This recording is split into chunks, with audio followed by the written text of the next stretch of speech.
Chapter 824. A cool god. Michael took Vidora and flew away from the village built on the trees. He came to a mountain cliff where he first appeared in this world.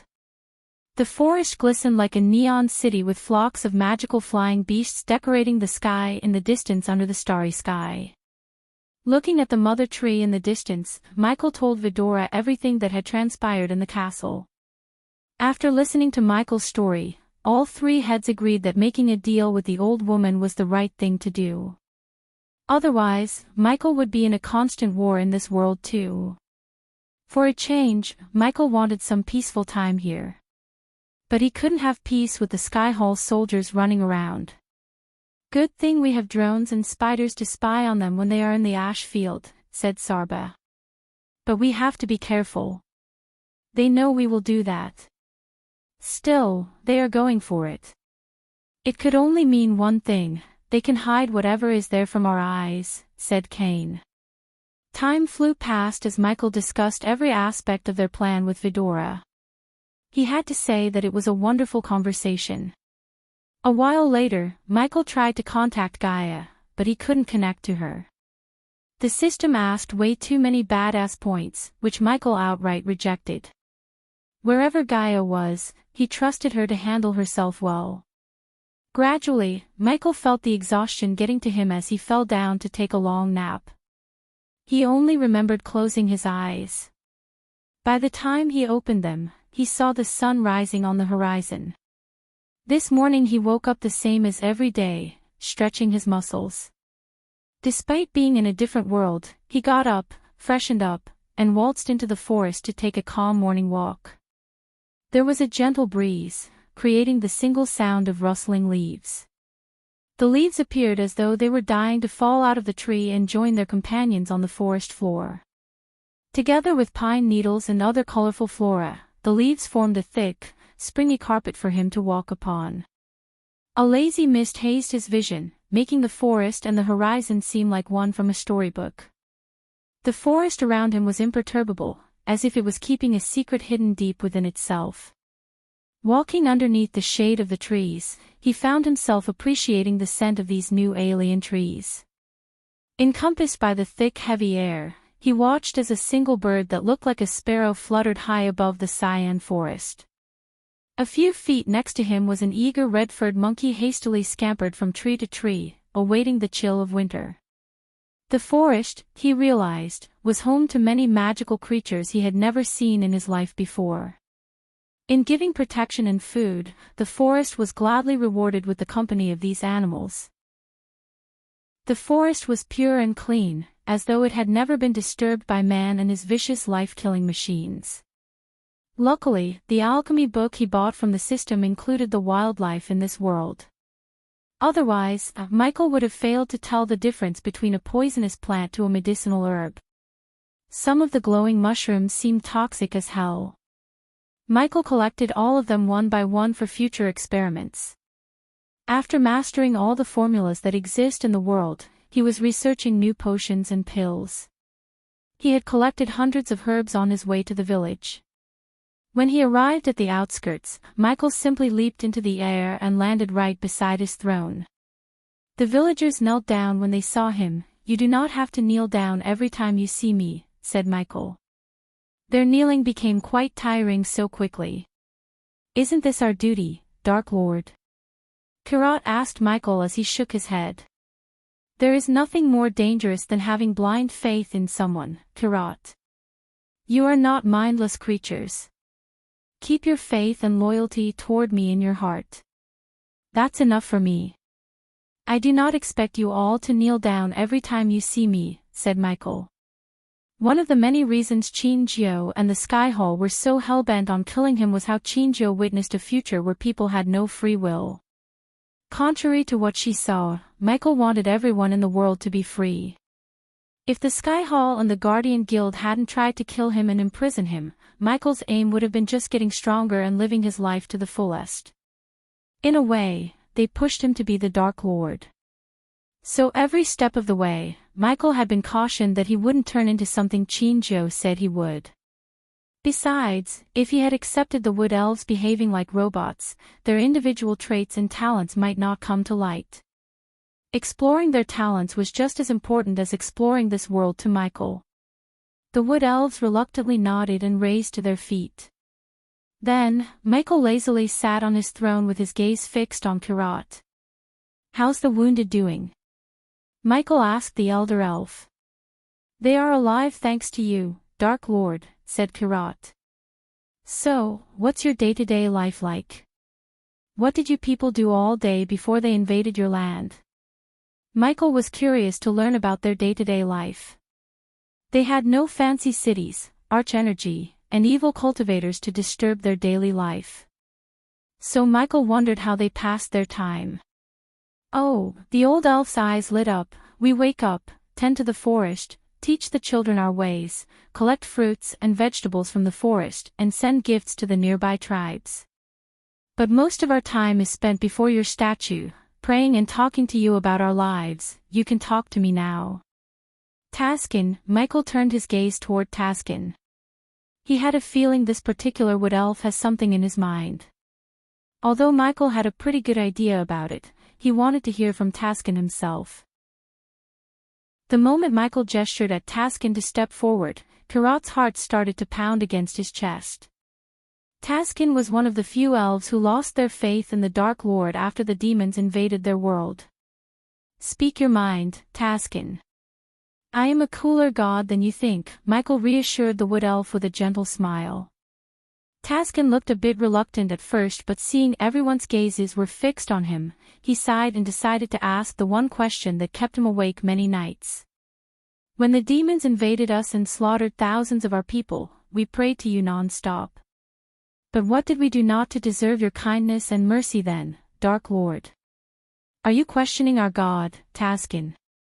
Kirat's face twitched when he saw Taskin question Michael. But Michael shut him up with a wave of his hand. The wood elves who heard Taskin felt chill running down their spine. The Dark Lord, they learned from the notes, was not a cooler god, as he said. In stark contrast, he was a vengeful one. Thilv trembled, but Michael calmed their nerves with a smile. "Do you see these scars, Taskin?" Michael asked Taskin, pointing at countless scars riddling his body. Taskin nodded. "I wasn't born with these scars, Taskin. Each of them has a story to it." "You are very wrong if you think gods have no enemies." Kirat's jaw dropped a bit when he heard the Dark Lord. "There are many worlds out there, each more powerful and dangerous than yours. I am at war with the demons you fought here, but what you've seen is not even a fraction of their power or what they could do," the wood elves behind Taskin gasped. "Let me simplify this. Out there, each of them could use what you call magic. Some of them are as powerful as I am at this point. When you were fighting your war, I was fighting my own. But if I have to fight two wars at the same time for my people, I will gladly do it." Michael's words brought tears to many eyes. The wood elves sobbed, feeling the radiance from his words. "First, I have to prepare you for the future before us.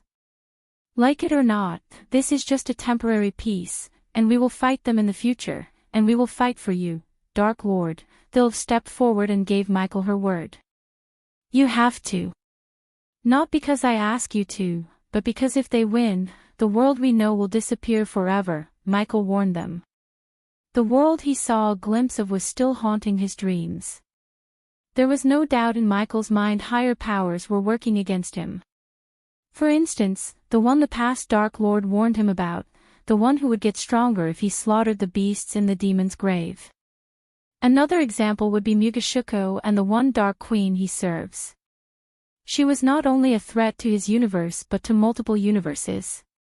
Any one of them could be the reason for the future Chinjo witness. One thing was certain in Michael's mind: he was not responsible for that world she saw. Everything Taskin and the Wood Elves thought about the Dark Lord changed in a blink of an eye. They never expected the almighty Dark Lord to have enemies who could challenge him. Nonetheless, their faith in the Dark Lord only increased after he explained why he hadn't answered their prayers, not the other way around. "Now that I am here, I will give you something that will let you directly talk to me. You will be able to contact me whenever you want. This way, what happened wouldn't happen again, said Michael as the wood elves gasped in surprise. Did my words satisfy you, Taskin? Michael asked the wood elf. To be honest, Michael saw great potential in Taskin and Thilv. They could be his first subordinates in this magical world. But first, he needed to know their resolve and will to serve him. Please forgive me if I said anything wrong, Dark Lord, Taskin lowered his head. Not at all. I like when my people speak their minds. In the future, if you want to ask or say anything, do not hold back. Even a god can learn much from mortals, said Michael.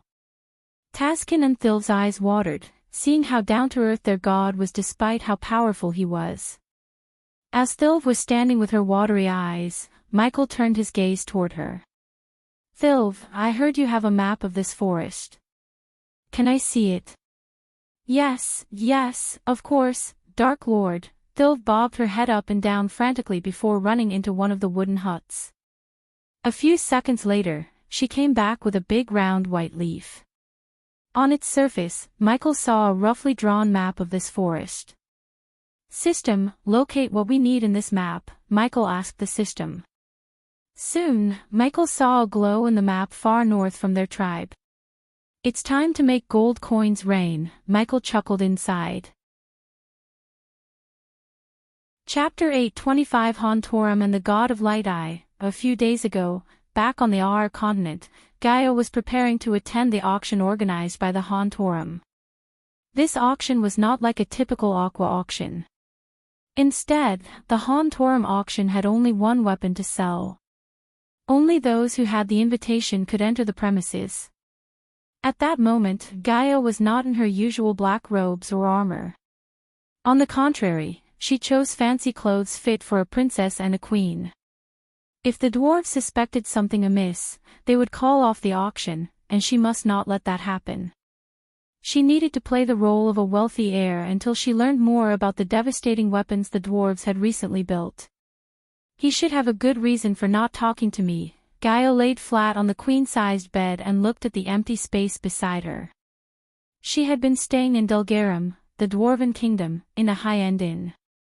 The room had everything a rich noble could ask for, but Gaia felt lonely without Michael. She preferred a cabin with him over a castle without him. Her loneliness grew every day that went without his voice. Rolling on the bed, she kept looking at the engagement ring on her finger.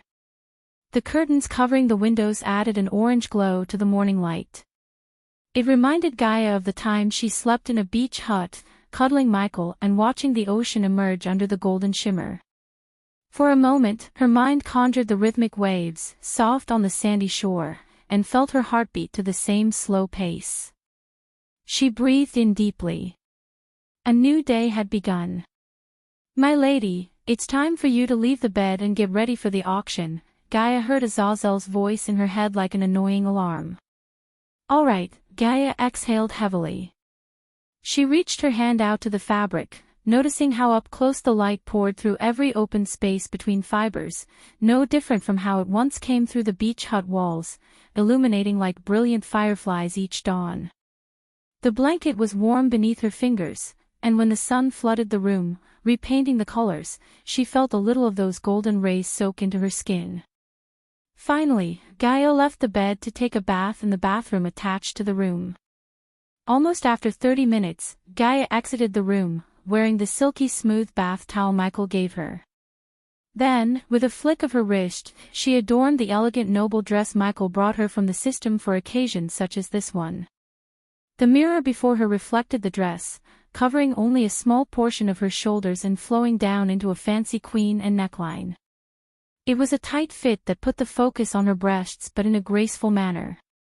Her arms were only covered at her shoulders. A choice that added to the elegance and grace of the dress. The elegant black dress waist was thin, but it was a loose fit. A bow had been wrapped around her, resting gently on her lower back. Below the waist, the dress fitted snugly around her and had an accordion style. The dress reached just below her knees and was longer at the sides and back of the dress. She was wearing open toes, which added simplicity and elegance. To top it all off, she wore a subtle necklace and several elegant bracelets. Before leaving the room, Gaia double-checked the teleportation scrolls and the APD around her wrist. After making sure everything was in place, Gaia left the cozy room. By the time she reached the bustling street of Delgarum, a carriage was waiting for her. The carriage was owned and manned by someone from the Dark Lord's army. "Shall we go, my lady?" asked the middle-aged man in the driver's seat. Gaia nodded as the horses galloped toward her destination. Apparently, Hontorum dwarves chose a drama theater in the entertainment district. Because most of the dwarves couldn't fly without a flying sword, they banned flying inside the city. Thus, Gaia and all others had to use other means of transportation, such as carriages. While the carriage was on its way to the entertainment district, Gaia took out a tablet-sized mirror from her space ring. "Azazel, get me Sadie and Arya," Gaia said before casting a soundproof barrier around her. Soon, the dark mirror flickered as the faces of Arya and Sadie appeared in the mirror side by side. "My lady, Dark Queen," Sadie and Arya lowered their heads, bowing toward Gaia. "Arya, how was the recon?" asked Gaia. As we expected, the place was crawling with Hontorum dwarves. You can recognize them with the big ruby rings on their fingers. I suspect the auction will happen under the theater. When I was there, I saw 2 dwarves guarding the stairs. They had some kind of contraption near them, like a lever, Arya reported to Gaia. "Did they suspect you?" Arya shook her head, "No. I had the advantage of blending with the crowd. What about humans? Normally I'd assume a tall human like you would stand out in a crowd full of dwarves. The entertainment district is surprisingly diverse, my lady. Except for the elves, you can see almost every race there. Of course, the majority of them were dwarves, but I had enough orcs and humans to blend with," said Arya. "That's because Delgarum is holding an annual think tank," Sadie interjected as Gaia turned her focus to the Silvermoon girl. "You mean a gathering where all the races come to Delgarum to show their inventions?" Gaia asked as Sadie nodded. Gaia had heard about the think tank and even knew some of the Naga ministers who wanted to participate in this think tank. While she was in Nagaland, Gaia always advocated against participating in it because she didn't like the idea of their innovations going public. Therefore, Gaia chose not to participate, just like the elves. But now that Sonali and her mother were in charge, that would soon change. "Rumor has it that the dwarves received some interesting blueprints this year," said Sadie. "Did you hear anything about the man who invented the Death Kiss crossbows? Whoever it is, they are extremely good at hiding their steps. My girls are working day and night on this, and they came up with nothing. But my lady, I suspect there is more about this than it meets the eye." "What do you mean?" "The same time you met the orcs and came across those crossbows, a guardian carriage had entered and left the kingdom in a hurry," a light bulb lit in Gaia's head. She had indeed seen a carriage with the Guardian Guild symbol painted on it when she was trailing Valmos. Initially, she suspected Noah to be in the kingdom. But Sadie's little birdies came up with nothing. Moreover, Sadie's spies in Pentown informed her that Noah was with his family at that time. So Gaia didn't pay much mind to the carriage.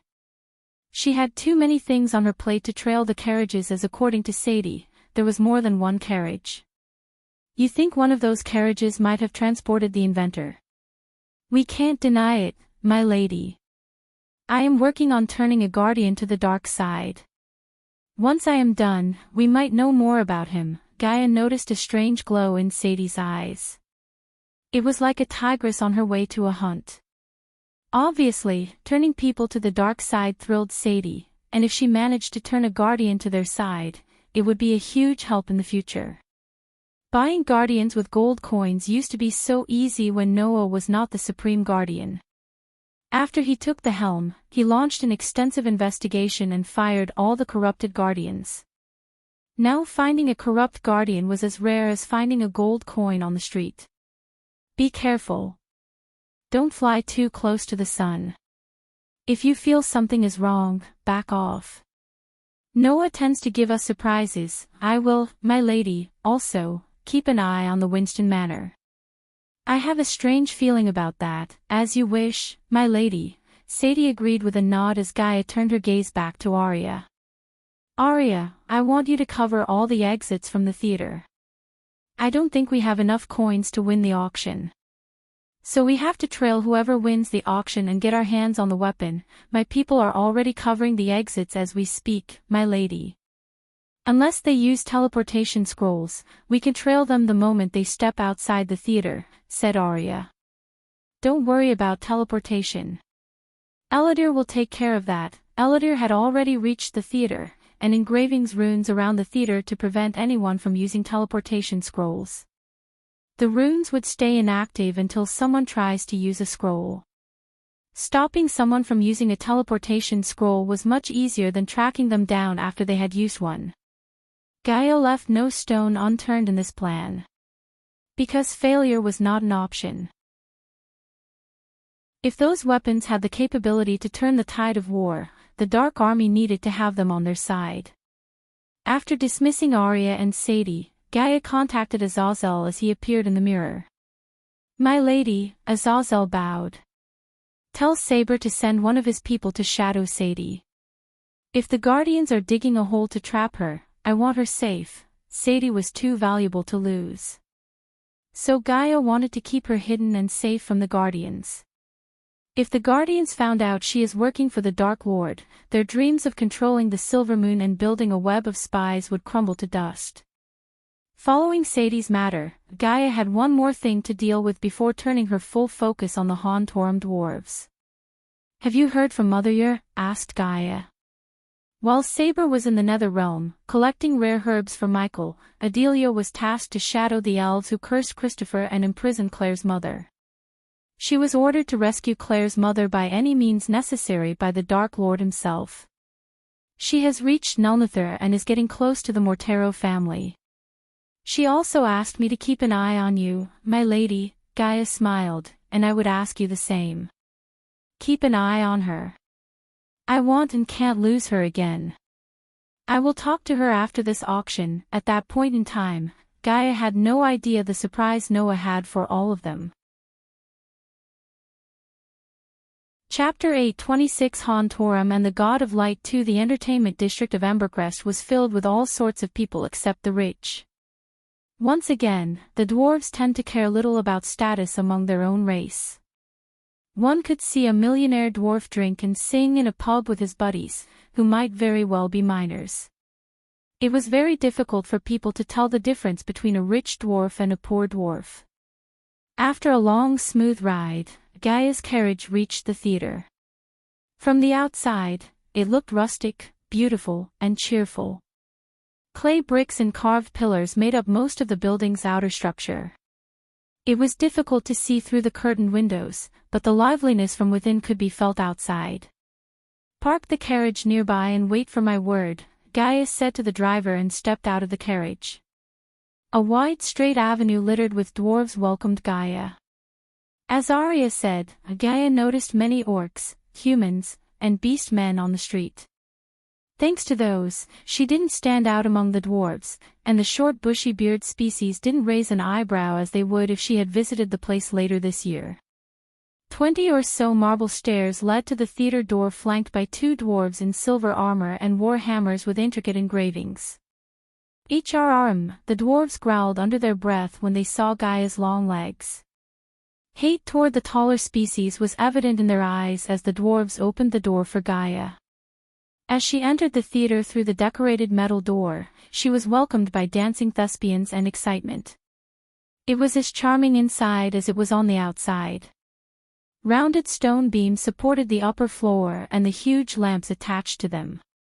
The walls were decorated with mounted animal heads, shields, and portraits of various dwarves. The theater itself was packed. As one would expect, dwarves were the primary clientele here, which often meant great company and chaos. Several long tables were occupied by beastmen. Humans and a few orcs occupied the other, smaller tables who seemed to be enjoying themselves a lot, especially the dancers. The center stage was built several meters higher than the ground but not too high to ache one's neck. Several female dancers, including beast men, women and human women, danced gracefully, wearing revealing clothes. The air reeked of freshly brewed ale. It was almost overwhelming. Everywhere Gaia turned, she saw the dwarves drinking, laughing, and fighting like it was no one's business. This behavior didn't surprise Gaia much, as the dwarves were unruly creatures with unpredictable behavior. Gaia's gaze swept across the theater and noticed a few humans walking toward the two dwarves guarding the stairs. That must be the entrance, Gaia said to herself before squeezing through the crowd toward the dwarves. She had to be careful not to step on any dwarves on her way because there were several of them rolling on the ground. For a Great Eight clan, Hontorum picked an unusual spot for the auction. Gaia took out the invitation with a flick of her wrist and held it in her hand. The dwarves noticed the approaching human and the golden invitation in her hand. Here you go, Gaia extended the invitation for the dwarves to see the embossed letters on the invitation. The two dwarves gawked at the invitation from top to bottom. Then, they removed the red rope blocking the stairs leading downstairs. Golden lamps brightly lit the steps and led Gaia to a spacious hall under the theater. Only a few people remained in the hall. The marble floor shimmered under the bright chandelier light. Crimson-red curtains woven with elegant designs covered the windows and the walls. When she entered the hall, a human girl wearing an alluring red dress that hugged her perfect hourglass structure came to greet Gaia. She was one of the thespians and was assigned to be the auctioneer. My lady, the red-haired beauty bowed toward Gaia. Please enjoy the beverages and make yourself at home. The auction will begin shortly, said the beauty. She tried to avoid gazing at Gaia's dress but failed miserably. Her eyes sparkled. But Gaia was more focused on the others in the room. To her surprise, she noticed a few orcs along with the beast men. As for humans, there were 4 in the room. Among the 4, 2 of them wore white robes with the iconic Guardian Guild symbol engraved on their chests. Avoiding their gazes, Gaia made her way to the long oak table with silver plates filled with snacks, fruits, and beverages such as ale, wine, and beer. How are you doing? When Gaia came to the table, a woman with fluffy fox ears greeted her. The woman's tail slowly swayed left and right as she sipped the wine from the golden chalice. Good. What about you? Gaia greeted the golden-haired woman with a gentle smile. To avoid looking out of the place, Gaia took an empty glass, poured red wine, and pretended to drink it. I couldn't help but adore your dress, the woman complimented Gaia's dress. Gaia was no stranger to fake compliments, but the woman's words were genuine. Any woman with a tad bit of taste in clothes would kill to get a dress like the one Gaia was wearing. It was a pity that Gaia didn't know why people had been glaring at her dress the moment she stepped out of the carriage. If anything, this dress was drawing too much attention toward her. My fiancé gave this to me, said Gaia. He must have good taste in clothing. Oh, pardon my manners. I am Calibra, the beast woman introduced herself, reaching out to shake Gaia's hand. For a moment, Gaia stared at her in surprise. Aren't you a bit too friendly when we are all here to bid for weapons? Asked Gaia, but she shook her hand anyways. She followed Michael's words of making allies anywhere you can instead of enemies. We ladies have to stick together. What's the worst that could happen by making some friends? Calibra shrugged. Calibra's cute and cuddly look may fool the others but not Gaia. She could identify a killer when she saw one, and Calibra was a predator despite her foxy years. Gaia had a feeling that Calibra may have sensed the same. No one would send an innocent to a black auction that deals in destructive weapons, especially not the Beast King Zelik. Look at them going, Calibra's gaze fell on the Guardians. Why do they want to participate in this auction when their new Supreme Guardian brags about stopping wars? Judging by Calibra's tone, it was apparent the Fox hates the Guardian Guild. Although they seemed to share the same hatred toward the Guardian Guild, Gaia remained silent. She was here to track down the buyer and the weapon, not to bitch about the guild and Noah with this total stranger. While Gaia was waiting for the auction to begin, she received another shock. The orcs who bought the Death Kiss crossbows entered the hall with their red-skinned leader leading them. Once the orcs entered the hall, an uneasy atmosphere surrounded them. Everyone, including the green orcs, tried not to make any direct eye contact with them. Luckily for Gaia, she changed her face using the mask. Otherwise, they might have recognized her and suspected something was amiss. None seemed to have any idea about these orcs. But whoever they were, they had deep pockets and connections to bid for the weapon and receive an extra invitation from Hontorum. "Excuse me for a moment, Miss Calubra." Gaia excused herself away from Calubra and went to the corner. "Azazel, are you getting this?" The spider hidden in her hair crawled onto her shoulder and sent the feedback to Azazel, where he recorded everything. "The same ones who bought the crossbows." "It seems like we have new players, my lady," Azazel amused. "The question is, where do they stand when it comes to the Dark Lord? Put their faces in a recording crystal and send them to the elf. He might have some idea," Gaia said to Azazel in a husky voice. Even after Michael had revealed himself as the Dark Lord, the business relationship between him and Lord Information remained untethered. The elf preferred gold coins and favors more than anything. As long as he got paid, Lord Information gave no shit about where the coins came from. The only problem, however, was accessing the elf. After Noah took the mantle, he put surveillance on almost every information broker in the world, and Lord Information was on top of that list. Luckily, Michael had built drones and spiders that could connect Lord Information to Azazel. "We will find out soon enough, ladies and gentlemen," Gaia heard the hostess' voice after a few clinking sounds. The hostess stood in the center with a wine glass raised above her eyeline. Everyone turned their focus on the hostess as red sofas materialized around her one by one. The door Gaia came through closed from the outside, trapping them inside. "Please take your seats. The auction will begin now," the hostess gestured at the sofas as everyone plunged into the comfy cushion.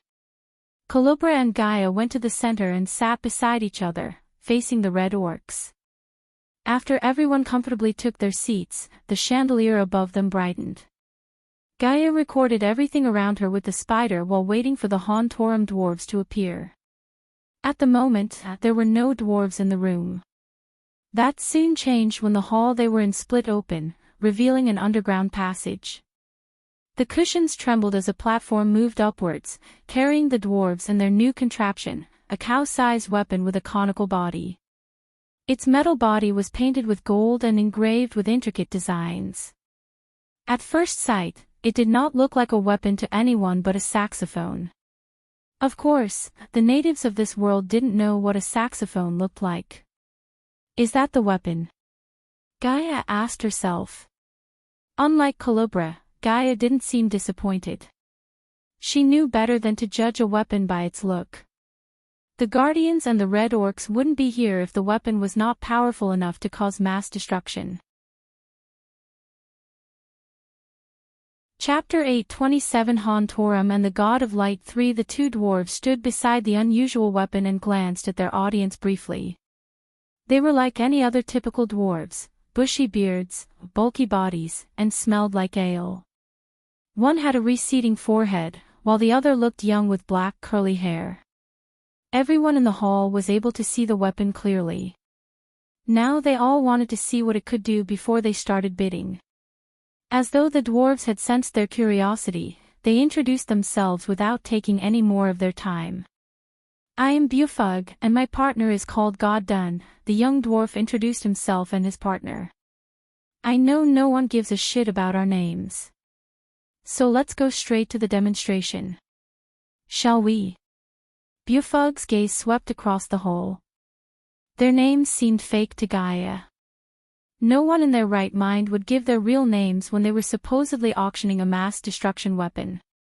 However, the dwarves were right. She didn't give two shits about their names. All she needed was to see what this weapon before her was capable of. Before we do that, we should tell them that this is only the prototype of the real beast, said God Dun, the old dwarf. What do you mean a prototype? The red orc growled. Means we don't want any of you to pull a damn surprise on us. Make no mistake. The real beast is 100 times more powerful than this one. So wait till after the demonstration, said God Dun. He wasn't afraid of the big brute orc despite the fact the orc could kill him with a single punch. The cultivation power between them was huge. God Dun, the dwarf, was at the core formation level, while the orc was at the fusion stage. Nonetheless, the orc remained seated without resorting to violence. Just like everyone else, they wanted to see what the prototype was capable of. Once you see the demonstration and finish bidding, we will take you to the real thing in a more secured area. Gaia's plan slightly changed after hearing about the dwarves. Initially, she thought the dwarves would bring the weapon to the auction. Now, the dwarves took a turn and only brought the prototype. Because of this change, she had to follow the dwarves and the one who won the auction to the real weapon and steal it from the dwarves. She hoped either the human couple or Calibra would win against the guardians and the orcs. Among all of them, they looked least threatening with their core strengthening cultivation level. To start the demonstration, we need a volunteer, said God Dun. Luckily, we do have, not one. Bufug raised a finger, not two, he raised another finger. One by one, he raised all of his fingers, but 5 lucky volunteers. God Dun clapped his hands as the door on the other side of the hall slowly creaked open, revealing a group of people bound by their legs with iron chains. The group was surprisingly diverse. They had 1 orc, 3 humans, and a beast man who had the body of a bear and the face of a man. Move your asses, the 2 dwarves behind them poked the human with his battle axe, pushing into the hole. Calibra raised her brows in shock. Not because she saw one of her kind but because everyone in the group was at the core strengthening stage. The iron chains tied around their legs and arms didn't seem magically enhanced with runes. Rather, they looked ordinary. Which led them to question why they were not trying to get out of their chains. The 2 dwarves led them into the hall and made them stand facing the wide end of the conical weapon. There was at least 7 meters distance between the group and the weapon. Whatever they did, they sure didn't earn the dwarves' empathy. The human tried to tell the other something but couldn't speak through the cloth tied around his mouth. Everyone in the group had their mouths shut by a piece of cloth. Now pieces of shits, listen to me and do exactly what I tell you to do. Try something funny, and you know what will happen to your precious loved ones, Bufug threatened the group in his gruff dwarven voice. The hatred in Bufug's eyes burned brightly like a campfire in pitch-black night. It made Gaia wonder what the group really did to piss the dwarves this much. But whatever they did, it was not her job to find out and rescue them. The guardians were literally sitting there and watching this happen. Even if Michael was there instead of Gaia, he wouldn't have raised a finger when the guardian who was supposed to do something was standing there doing nothing. Meanwhile, God Dun walked back to the weapon and fiddled with the knob attached to the side of the weapon. Everyone was so focused on what the weapon could do that they barely gave a shit about the group facing the weapon head-on. Cast your most powerful defense spells when we take away the piece of cloth. Do you understand? Bufug asked as the 2 dwarves standing behind the group gave everyone a stern kick to their knees to bring them down to match their height. Even after they brought everyone down, the orc was still taller than the dwarves, which garnered some laughter among the participants. Gaia glanced at the red orc and his group to see if they would react to dwarves beating one of their own. But no, the orcs didn't even flinch an eye. It didn't surprise Gaia after she noticed the expressionless faces of the guardians. Eventually, the dwarves removed the clothes and let them get back to their feet. The dwarves waited with their battle hammers clenched tight just in case. Then, Bufug threatened them once again. Remember the faces of your loved ones and cast the strongest defense spell on your arsenal, said Bufug. Everyone in the group felt reluctant and afraid to cast the spell, but eventually, they broke under the dwarf's murderous gaze. Then, they all cast their defense spell one by one. Starfire Rain, one of the humans cast the spell as countless glistening stars appeared around him, forming a bright barrier. Static Flare, suddenly, a crimson-red light flashed across the hall when the beastmen cast the spell. The temperature in the room rose by a couple of degrees. As the spell's name suggested, a barrier made of red rays appeared around the beastman. Deflection Flash, Repose Barrier, a few moments later, everyone had a shield around them. The others, including Gaia, couldn't help looking at the scene curiously. The two dwarves who stood behind the group quickly ran toward Bufug and joined their fellow dwarves. In Gaia's eyes, the two dwarves seemed terrified. She could see the fear creeping down their spines through their eyes. The dwarves had witnessed the weapon's power before. She was certain of it. Get ready to be surprised, eh? God done, the old dwarf snickered as he brushed the weapon like he was caring for his own horse. Then, he pushed the knob inwards as the weapon purred. Gaia expected a fiery steel ball to shoot out of the weapon as it happened with the Death Kiss crossbows. On the contrary, nothing happened. The orcs growled, thinking the dwarves had fooled them. But suddenly, the orc behind the glistening shield roared in utter pain. Gaia was taken aback by the sheer volume of his cry. The big orc screamed like he was going through. Soon, all the others joined the orc in his cry. Blood seeped through their eyes, ears, and nostrils as they collapsed down. Gaia noticed the sound of their cries getting louder as God done turned the knob. What is happening? Calibra whispered to Gaia.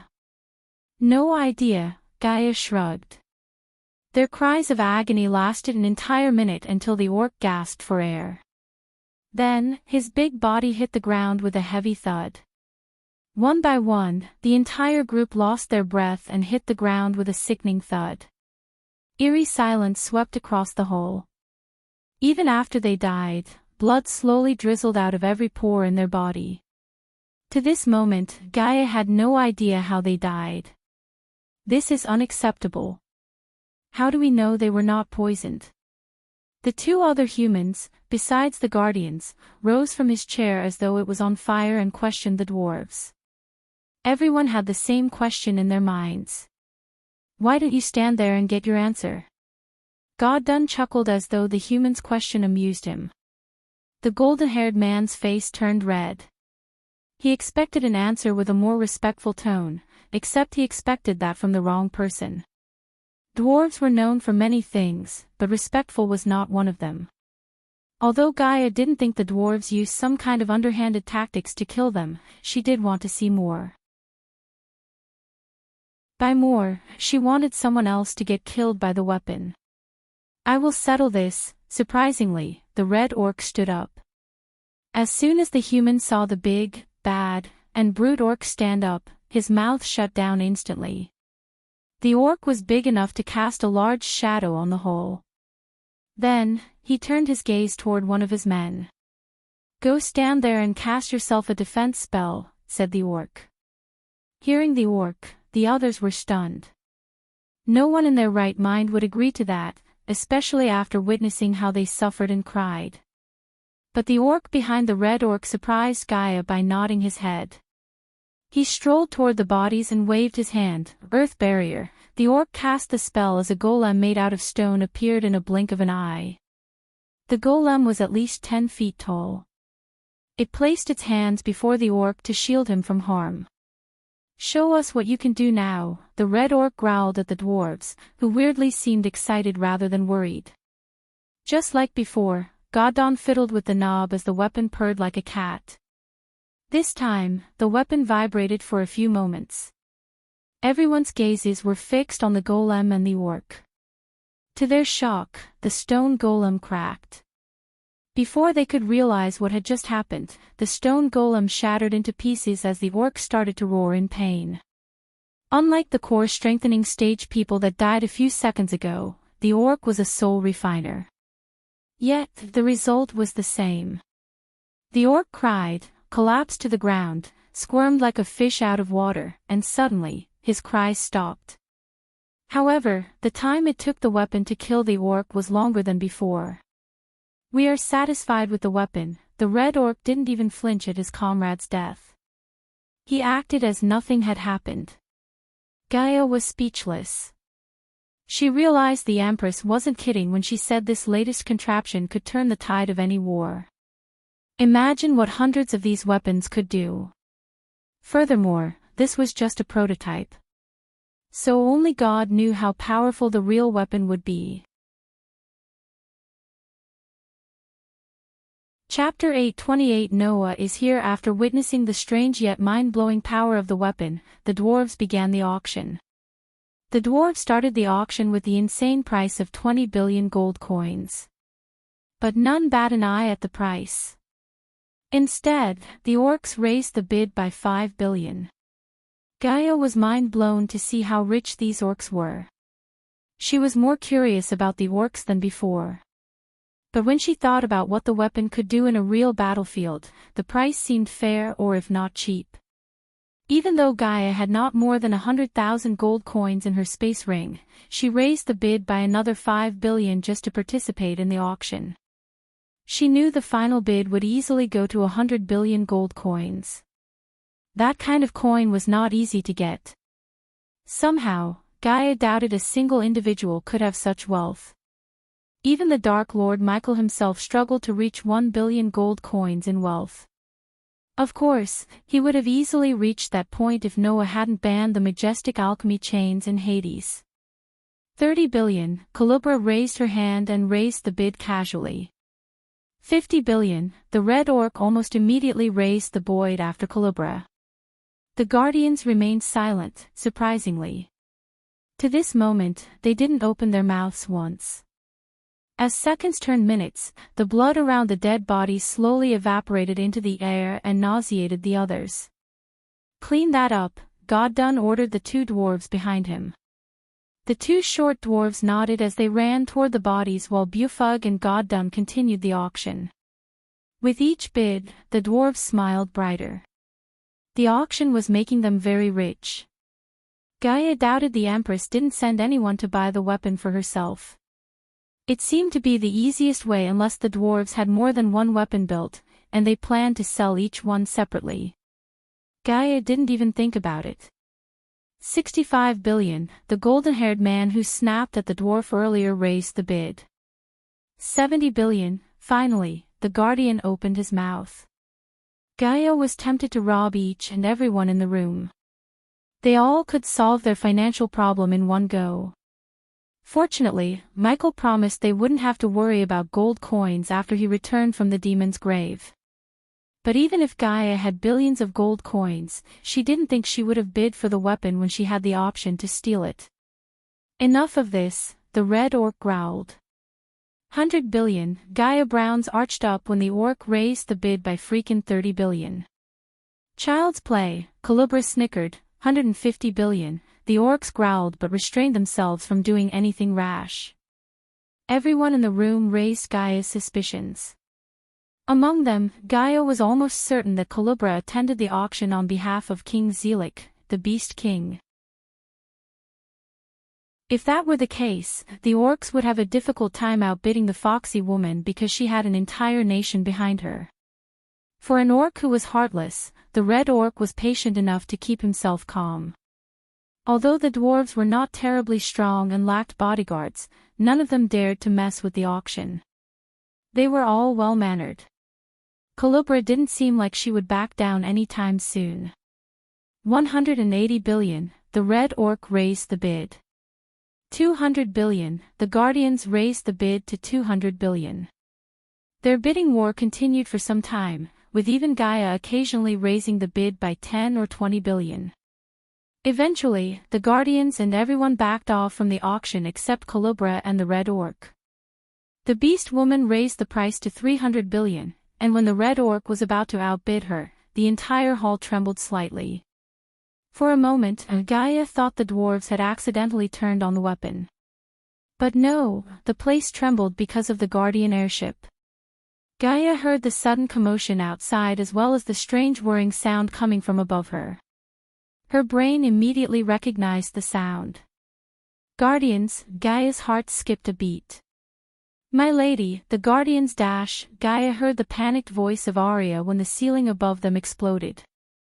Before anyone could react, several people clad in silver armor roped down through the hole in the ceiling.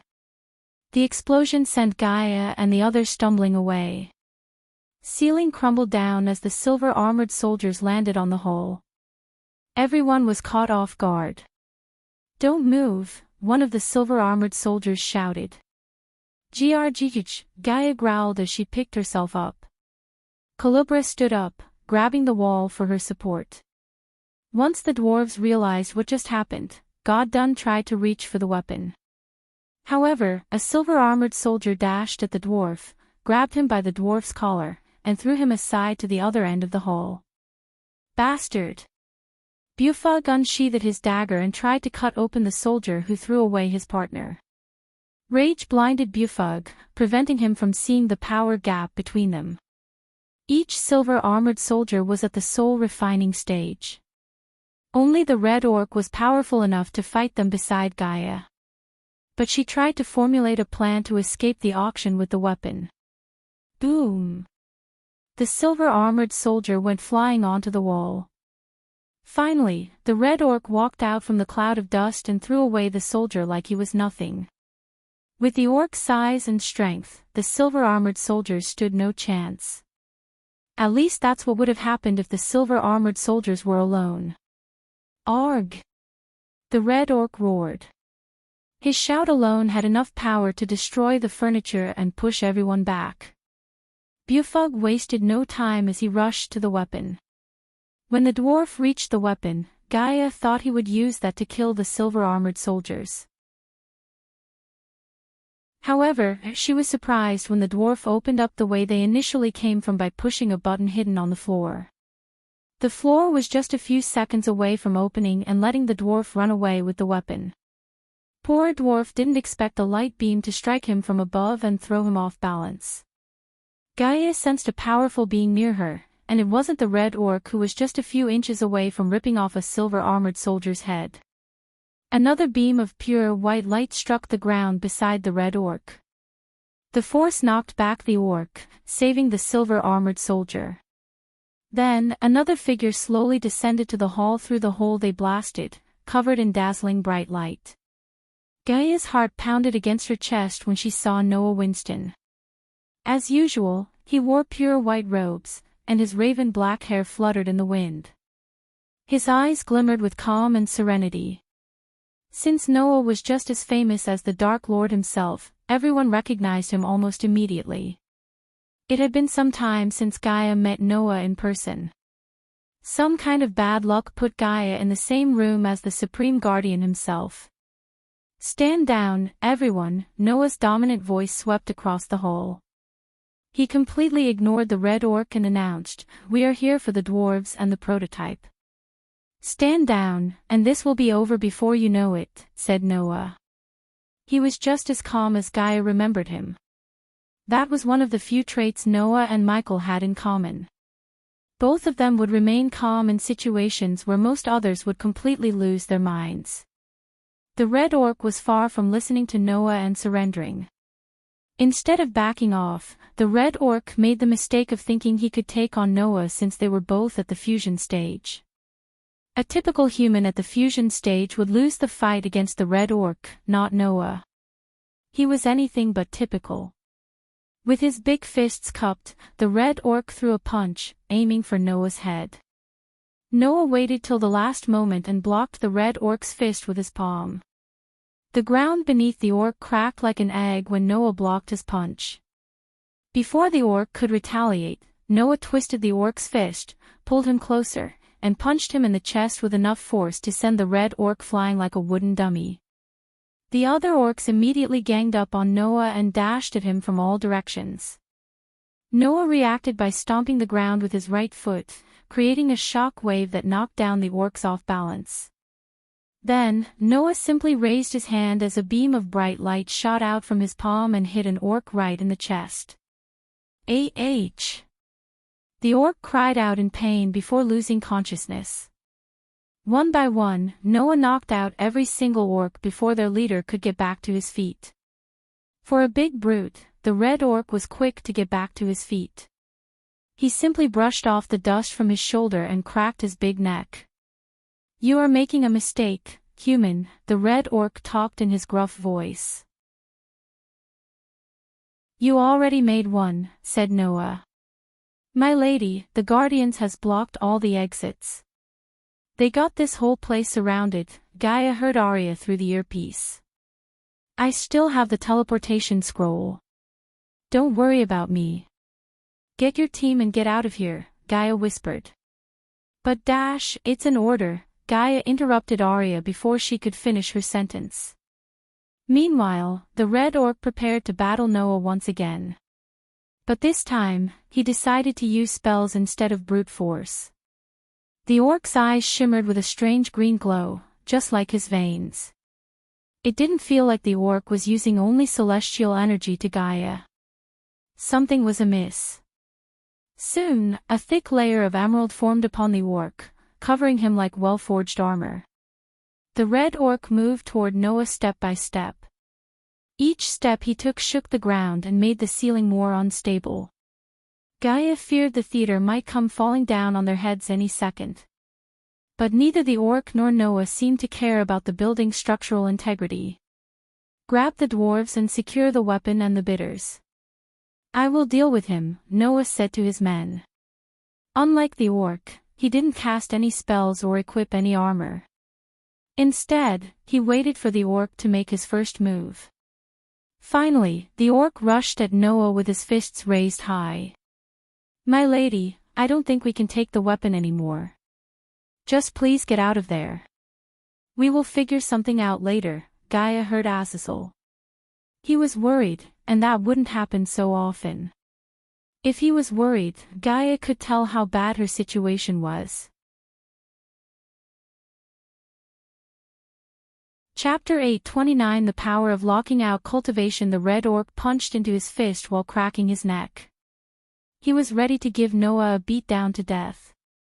Facing the big brute orc, Noah remained calm. He didn't even cast a spell. Instead, Noah waited for the red orc to arrive to him. "We are leaving," the golden-haired man tried to leave the hall, only to get halted by the silver-armored guardians. These soldiers surrounded everyone to interrogate them later.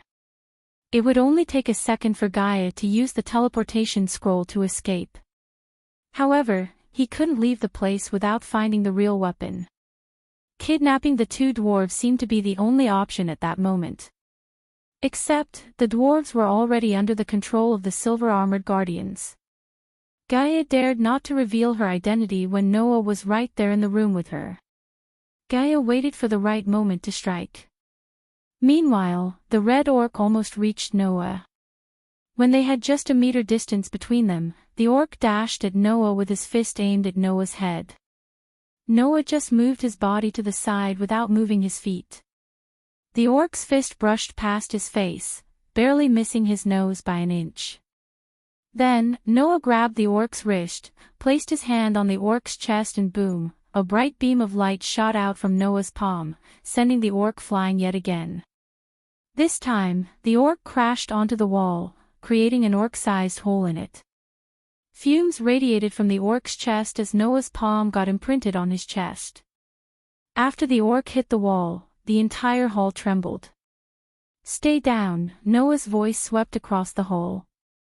The red orc did the exact opposite of what just Noah said and got back to his feet. He clubbed his own chest like a pissed-off gorilla before running toward Noah with his eyes burning in rage and violence. Keeping his focus on the orc, Noah kicked a piece of stone crumbed down from the ceiling toward the orc. It was heavy as hell, and if a commoner tried to kick it, every bone in their feet would just snap like a twig. But when Noah kicked it, the stone piece flew like a football and hit the orc right in the head before the orc could defend himself. The orc was stunned for a few moments. Utilizing this opportunity, Noah dashed at the orc, leaped into the air, and kicked the orc with his knees. "Arg!" the orc growled, stumbling backward. Noah hovered in the air and fired a strong beam of light that knocked down the orc to the ground. On the ground, the red orc struggled and growled in pain. Then, Noah landed straight down on the orc's chest, breaking a couple of the orc's ribs in the process. Although Noah and the orc were at the fusion stage, Noah was far stronger than the orc. He was a god, after all. Compared to Michael, Noah had a different path to godhood and possessed different powers. Still, as a god of light, the light beam coming through the hole above them strengthened Noah. Plus, Noah spent a nice chunk of his time honing his battle prowess. Noah stomped the orc with his knee, making the orc cough out blood. He punched the orc repeatedly until the orc's body radiated a glow from within. Suddenly, an explosion went off around the orc. The hall trembled once again as Gaia grabbed the pillar beside her to steady herself. Then, she noticed Noah crashing onto the rubble nearby. The red orc jumped back to his feet. To her surprise, the orc was on fire. He was literally on fire. However, the fire did not hurt the orc. Rather, the crimson red draped on the orc's skin like another set of armor. Before Noah could get back to his feet, the orc readied his hand, sending a stream of scorching hot flames. The curtains around them immediately caught on fire. Soon, the fire spread like wildfire, engulfing everything around them. On the other hand, a wall of ice appeared in front of Noah and protected him from the orc's fire. Ice and fire collided, creating a misty vapor around them. Coupled with the smoke, the mist made it impossible to see a thing in the room.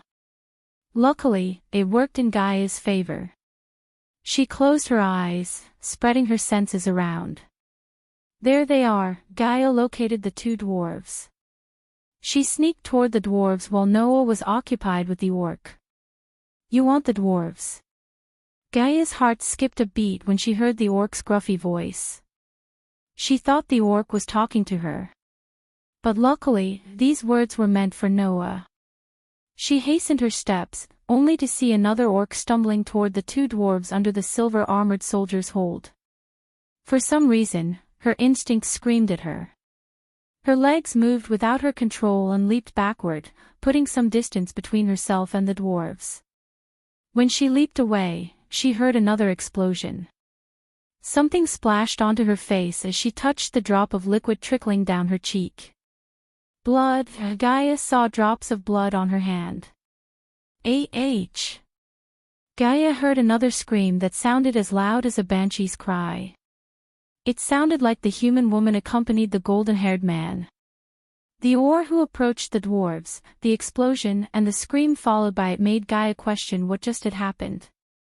"They are gone," the orc laughed like a devil.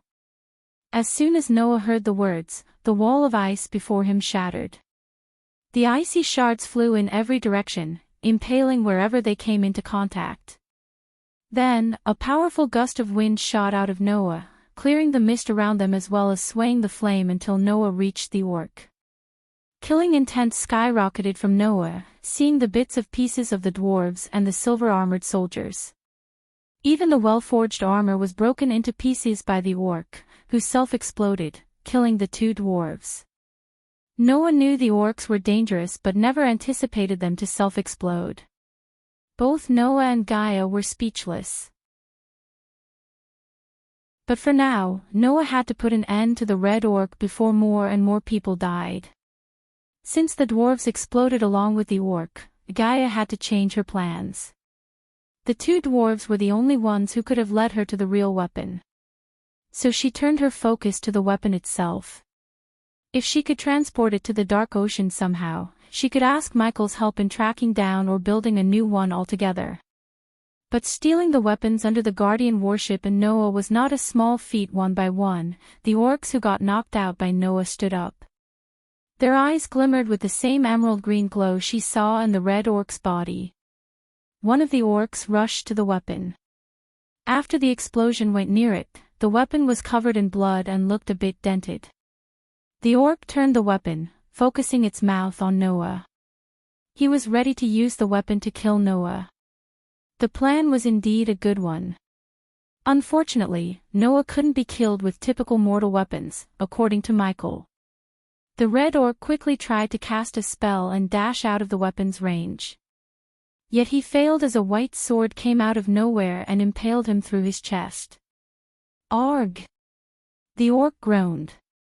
After the sword stabbed him, the fire around the orc vanished into thin air. A sudden explosion of energy sent everything and everyone flying. Even Gaia collided against the wall and felt weak just for a brief moment. Even though she had enough strength to get back to her feet, she chose to lie on the ground as everyone else had been groaning and rolling on the ground. They looked worse. Colubra, who was behind a broken table, looked pale, groaning in pain and trying to get back to her feet. At that moment, when Gaia thought Noah was about to finish the red orc, he did something unimaginable. Noah raised his hand and fired a bright beam of light at the weapon itself. Boom! Gaia almost shouted as the weapon exploded into bits and pieces.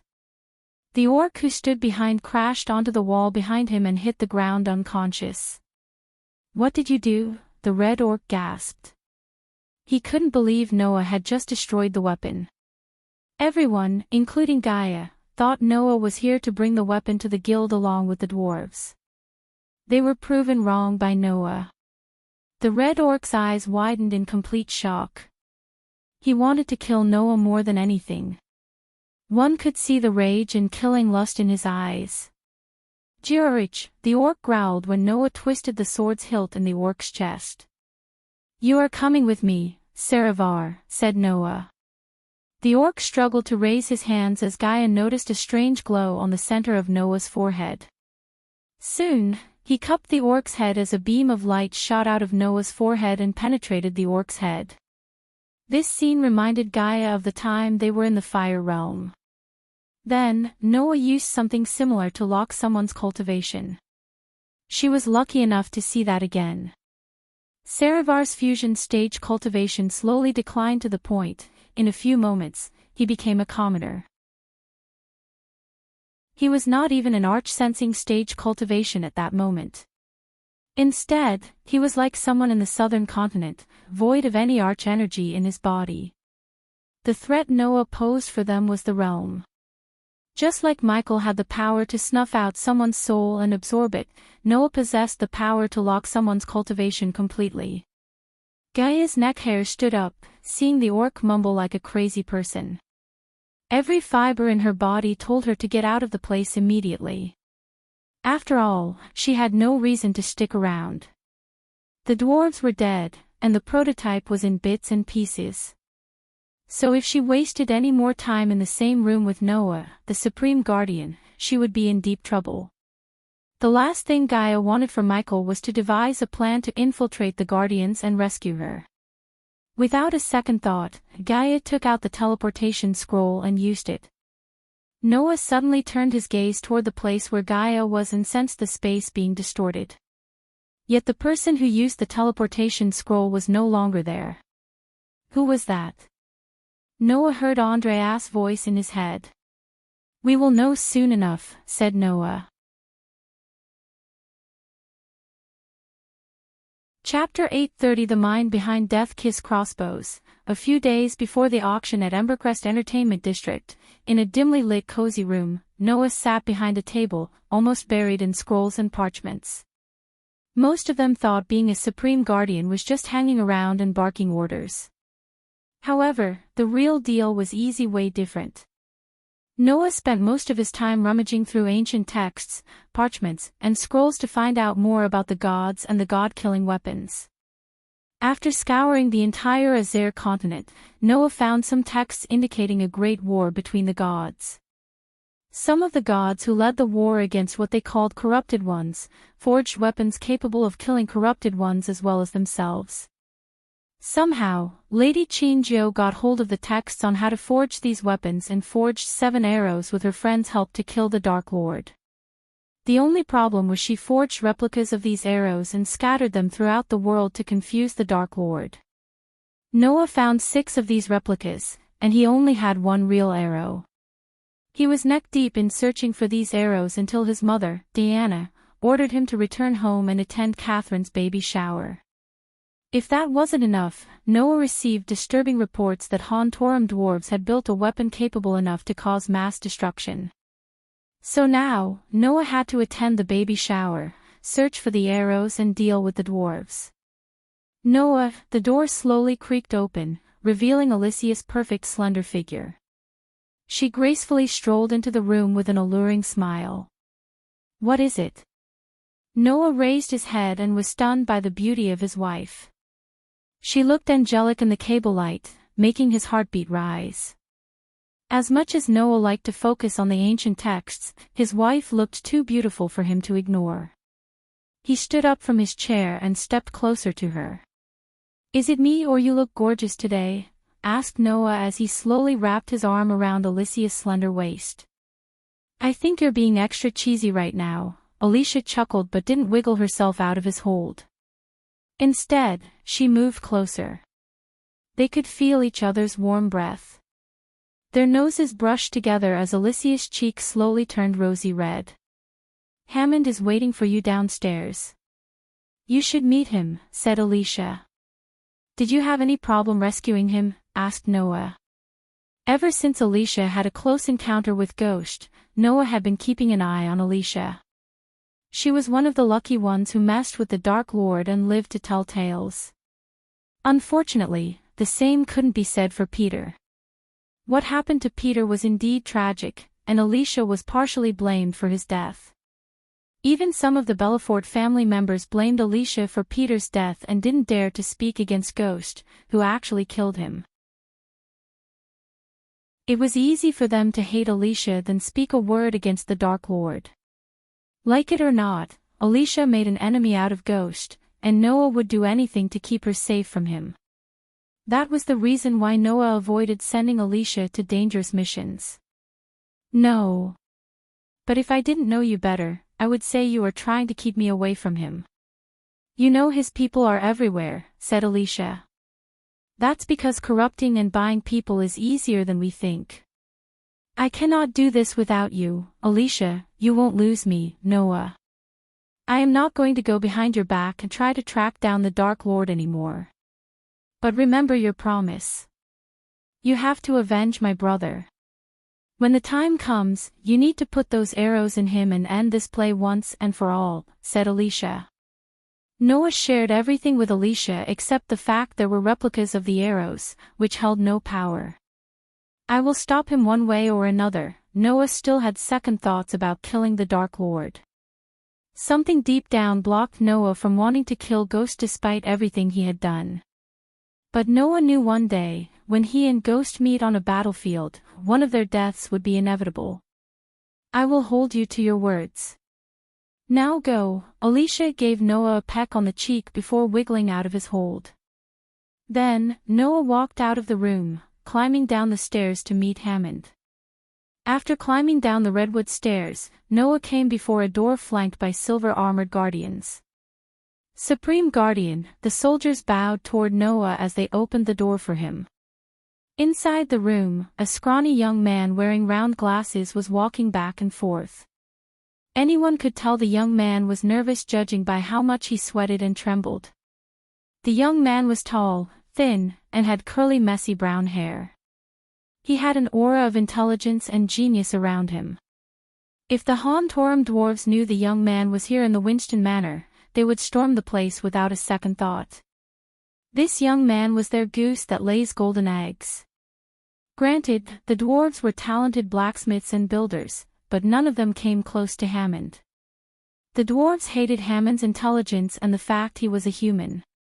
Every weapon the dwarves built for the last 2 years was not theirs to begin with. They belonged to Hammond. He designed them while the dwarves just built them according to Hammond's specifics. "You must be Noah Winston," Hammond said, trembling nervously.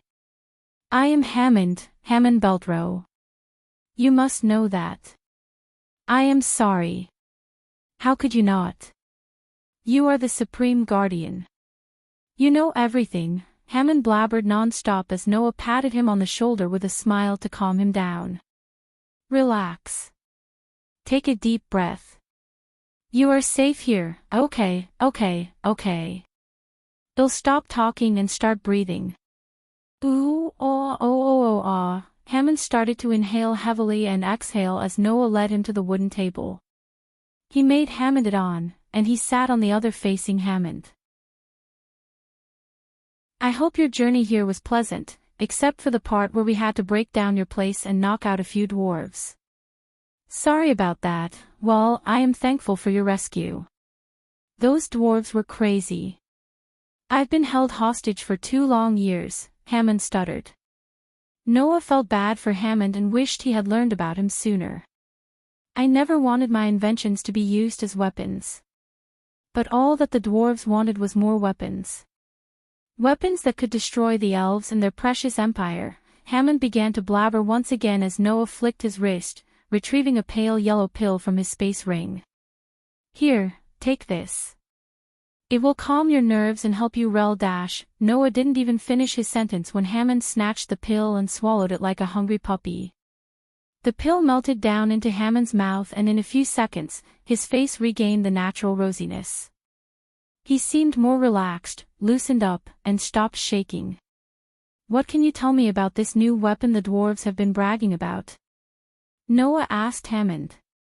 It is not a weapon, Hammond raised his voice. He genuinely seemed angry and upset that Noah thought his invention was a weapon. I am sorry, it is okay, Noah calmed him down. Tell me more about it so I can stop the dwarves before they auction your invention to the highest bidder. That cannot happen. You have to stop it. You must stop it. Noah was surprised that Hammond had started to sweat and tremble again, regardless of the pill he just took. It meant one thing, Hammond was so close to having either a heart attack or a panic attack. Therefore, Noah had to give him another pill to calm his nerves. Just like before, Hammond devoured the second pill in a blink of an eye. My inventions are not weapons. They are meant to help people who cannot use fancy-mancy magic stuff. Do you know how hard it is for us, those who cannot cultivate to higher stages, to get simple tasks done? Hammond questioned Noah. Gods played a cruel trick on Hammond's life by giving him over-the-top intelligence to build almost anything and taking away his ability to cultivate. He was just at the arch-sensing stage 5, and there was no possibility for Hammond to level up. The only good thing that happened in Hammond's life was he ended up in the Empress' many orphanages throughout her empire. He grew up with elves and other orphan humans. It was in the orphanage where Hammond learned to build, design, and nurture his talents. Once he reached the age of 13, Hammond built simple devices for the Empress army and earned enough coins to travel the world as he had always dreamed of. At that time, no one fully realized Hammond's talents. I built everything to help people, not harm them, Hammond stuttered. I understand. A sword can be used to cut weeds and heads. It depends on who holds it. I have no doubt you didn't want to harm anyone. But those dwarves, they are organizing a backside auction to sell your latest invention to the highest bidder. Hammond sighed heavily. It was meant to send messages across kingdoms and even continents using energy waves. At least, that's what I designed it for initially until the dwarves forced me to make some terrible changes. You know the dwarves see destruction in everything. They are consumed by their hatred toward the elves. As much as I'd like to hear more about your invention, I want to know more about what kind of changes you made and what it could do. Hammond hesitated for a moment. He opened and closed his mouth. You have to tell me. We still have time to fix this, Noah reassured Hammond. And when Hammond looked like he was about to give Noah a lecture on the intricacy of his invention and all the scholarly stuff, Noah rephrased his words. Use simple terms, okay? I am not a brainiac like you. How do I put this simply? Hammond rubbed his chin, simplifying everything in his mind so Noah could understand. After a brief moment of pondering, Hammond finally constructed his sentence. The device I built, it could destroy anyone's organs inside if they were exposed to the energy waves long enough. No defense spell or runes will save you. These energy waves will ignore everything and melt your organs inside. Chapter 831 On to destroy the weapon, despite energy shields and defense spells, asked Noah. Yes. Nothing would save you. Those energy waves go through anything, including your shields, spells, and anything for that matter. Hammond's answer stunned Noah. If what Hammond said was true, which Noah believed to be true, the harm the device could do was unimaginable. Because of the spells and cultivation stages, a group of people in the lower stages of the cultivation wouldn't go to war against stronger cultivators. At the end of the day, these cultivation stages kept the world peace in a delicate balance. However, this device would change it forever.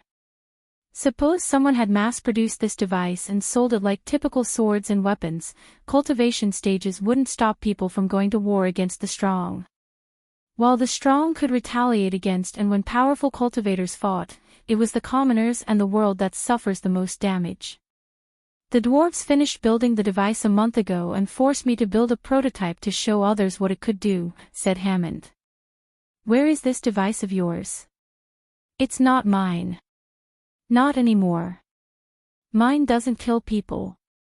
They forced me to change my device to something else. Noah, Supreme Guardians, once the dwarves sell it to the highest bidder, there is no stopping them from mass-producing it. I designed it to be built with common materials and easy to produce for the sake of the poor. Noah rubbed his temples as it turned out to be a bigger problem than he initially thought.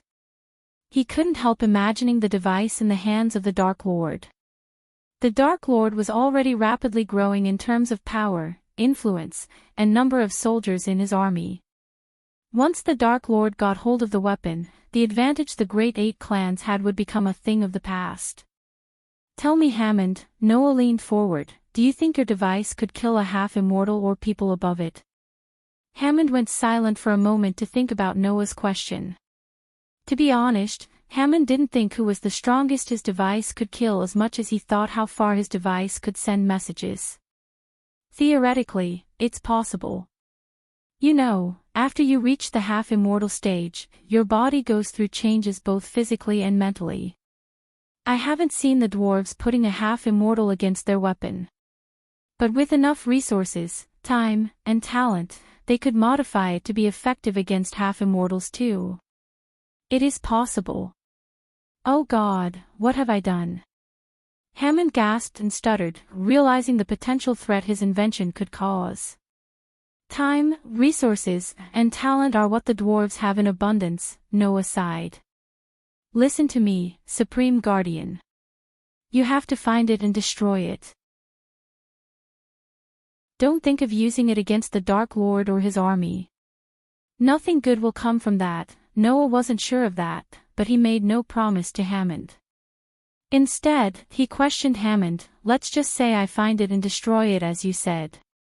What's stopping the dwarves from building the weapon again from scratch? Asked Noah. The dwarves may haven't designed the weapon, but they built it with their own hands. If Noah's experience with dwarves was anything, he knew they could build the weapon later on. My blueprints. They have them in a secured safe with the weapon itself. If you destroy those, the dwarves won't be able to build it again. It's too complex for them to build it again using guesswork. Where is it? Asked Noah, to see Hammond shake his head. I only knew it was somewhere in Dalgarum. They didn't give me a room with windows to see what was going on outside. I was a prisoner to them. A few minutes later, Alicia and Norvin entered the room with the map of Dalgarum.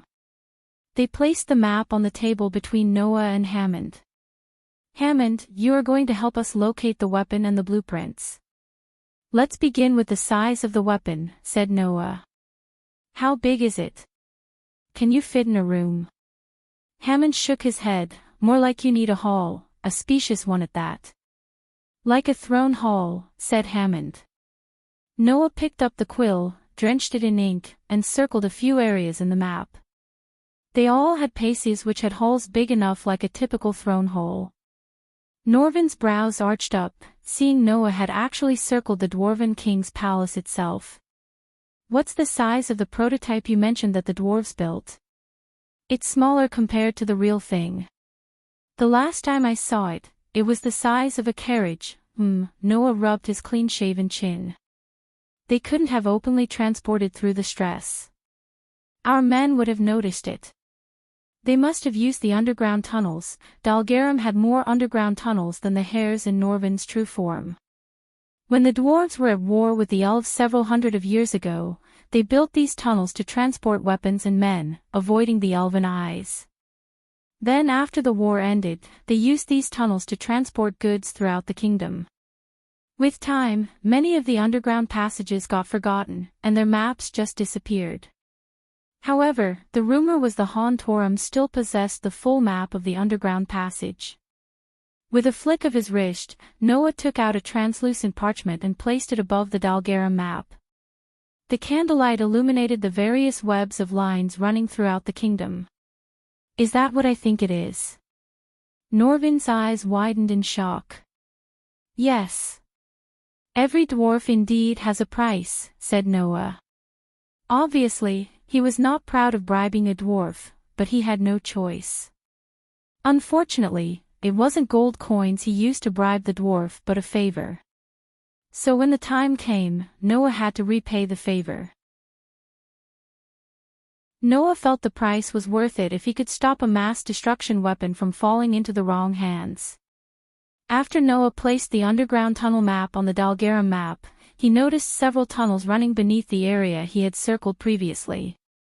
A smile merged with Noah's smile as he figured out the place where the dwarves were holding the weapon. He knew the dwarves were holding an auction in the entertainment district in Embark. Since the prototype was the size of a carriage, he established that they had to move it through the tunnels.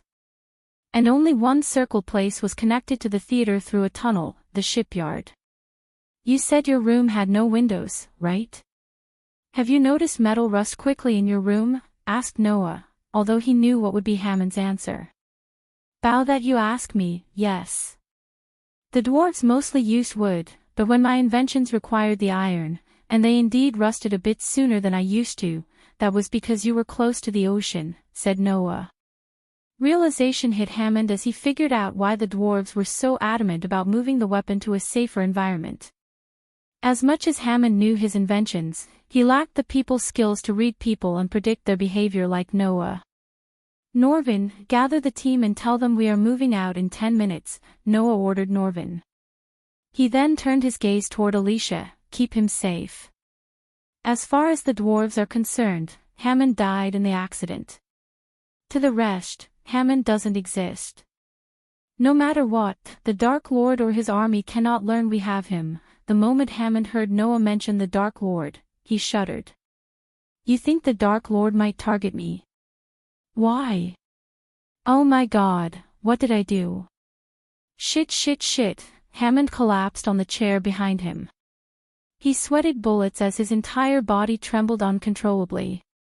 Shit, he is having a panic attack, Alicia coldly said.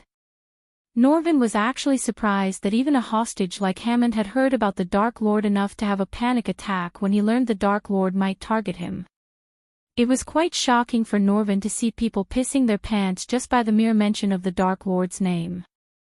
After Ghost revealed himself as the Dark Lord and destroyed the entire island of Ithilien, some people refused even to address him by his name, Ghost.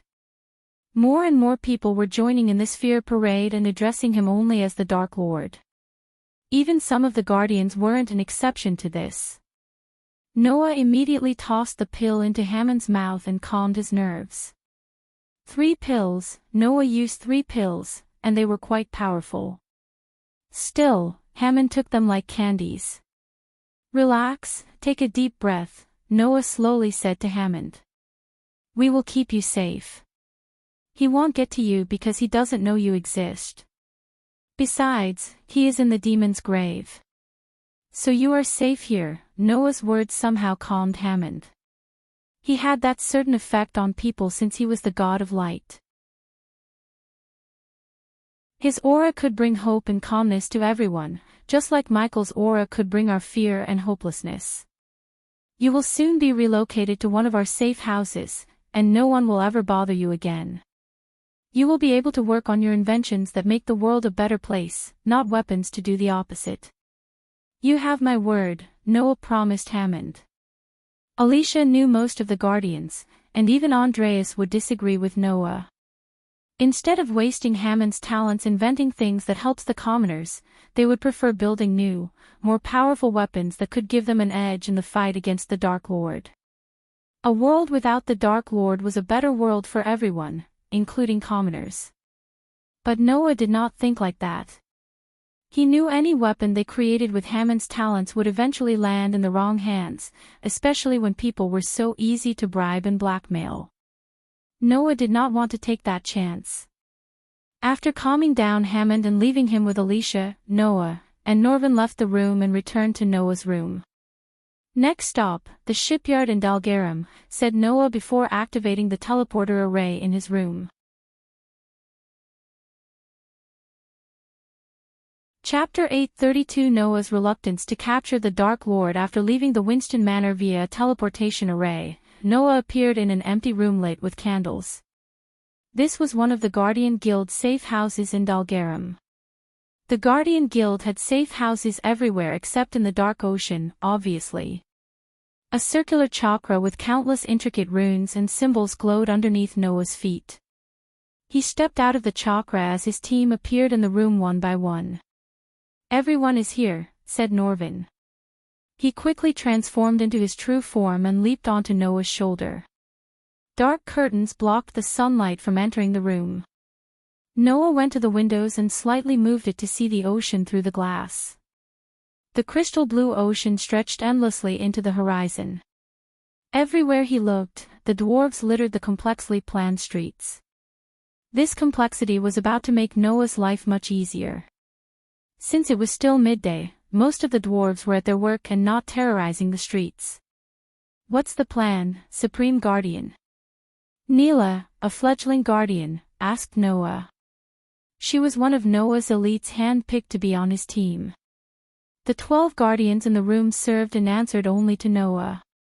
They might not be as strong as the Alpha Guardians or many in the guild, but each of them was loyal, incorruptible, and upheld the Guardian Guild's morals like their lives depended on it. To fight evil and win against corruption, Noah needed more than cultivation power. He needed soldiers with morals. He planned to make them the next generation of great elders who fought beside Andreas. Of course, Noah had the option to resurrect the elite elder guardians with the keys scattered throughout the world. However, Noah avoided searching for the keys regardless of Andreas' words. Because lately, Noah and Andreas had more disagreements and arguments than usual. Noah didn't want the elder guardians to join Andreas and sway him to do something he was against. Besides, Noah barely had enough time to search for the arrows Chinjo forged. Unlike Michael, Noah preferred to get things done with his own hands instead of sending the guardians. Nothing too complicated. Hit the shipyard, find the weapon the dwarves built and the blueprints, destroy them, and get out of there before Han Torum learns we were there. Noah simplified the plan. Hearing his plan, Neela removed the silver helmet, revealing her squared face with fiery red hair. Freckles spread around her nose and cheekbones like sprinkles on a cake. They added an extra layer to the red-haired beauty. Although she was nowhere close to Zanali or Alicia in terms of beauty, Neela had a warrior spirit that Noah admired. She was a valuable asset and a good friend to him. "But Supreme Guardian, are we going to destroy the blueprints alone or the weapon too?" asked Neela. The silvered armored soldiers focused on Noah, waiting for his answer.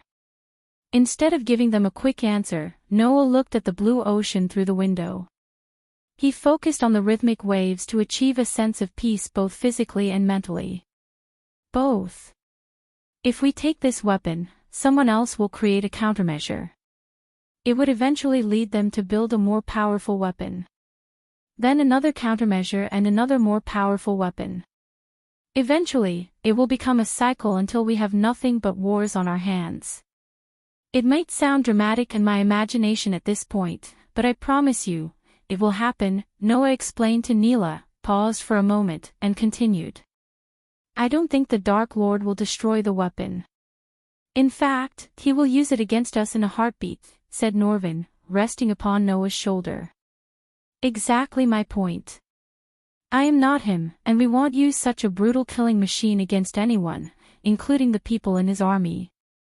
They deserve punishment, not death, said Noah. Can I speak my mind, Supreme Guardian? Asked Neela. Noah nodded. He always allowed his team to speak freely and listened to them instead of outright shutting them down. Noah believed to be an effective team, communication was vital. When the final war with the Dark Lord arrives, people will die, Supreme Guardian. Both sides will suffer casualties. Deaths are inevitable. This weapon might be the edge we need against the Dark Lord. Wars are won by soldiers, not by weapons. If you believe in a weapon more than yourself, you need to reevaluate yourself, Noah said calmly about what he truly believed in. Before we leave, when are we going to address the elephant in the room? Norvin turned his gaze toward Noah. What? Asked Noah. We never talked about the Dark Lord knowing about the auction. We knew Valmos went missing, presumably dead, who had supposedly received an invitation to participate in the Han Torum auction. And we never found the invitation on his body. You and I both know Gaia written all over the dead bodies, said Norvin. If she killed them, there is a good chance she would attend the auction, Supreme Guardian. We can nab Saravar and the Dark Queen herself. Two birds in one stone, Neela suggested, but Noah brushed it off with a smile. Just imagine what Ghost would do if we captured his love of life. Just imagine, Norvin closed his eyes for a moment and only saw death and destruction. Fear crept down Norvin's spine, just imagining the Dark Lord bringing his wrath as Noah said. Not to mention it's Gaia we are talking about. If capturing her was that easy, Zenali and Nagaland would have done it by now. Until I am certain something could hold either of them, I am not going to risk trying to capture them. It has only led to death. This was the biggest reason why Andreas and Noah had such arguments lately. On the one hand, Noah believed it was not wise to try to capture the Dark Lord without finding a way to hold him down. On the other hand, Andreas argued that the more they leave the Dark Lord alone, the stronger he would become and the harder it would be to capture him later. In a sense, both of them were right. Even Skyhall was dumbstruck after Michael escaped the cage that was designed to keep him restrained.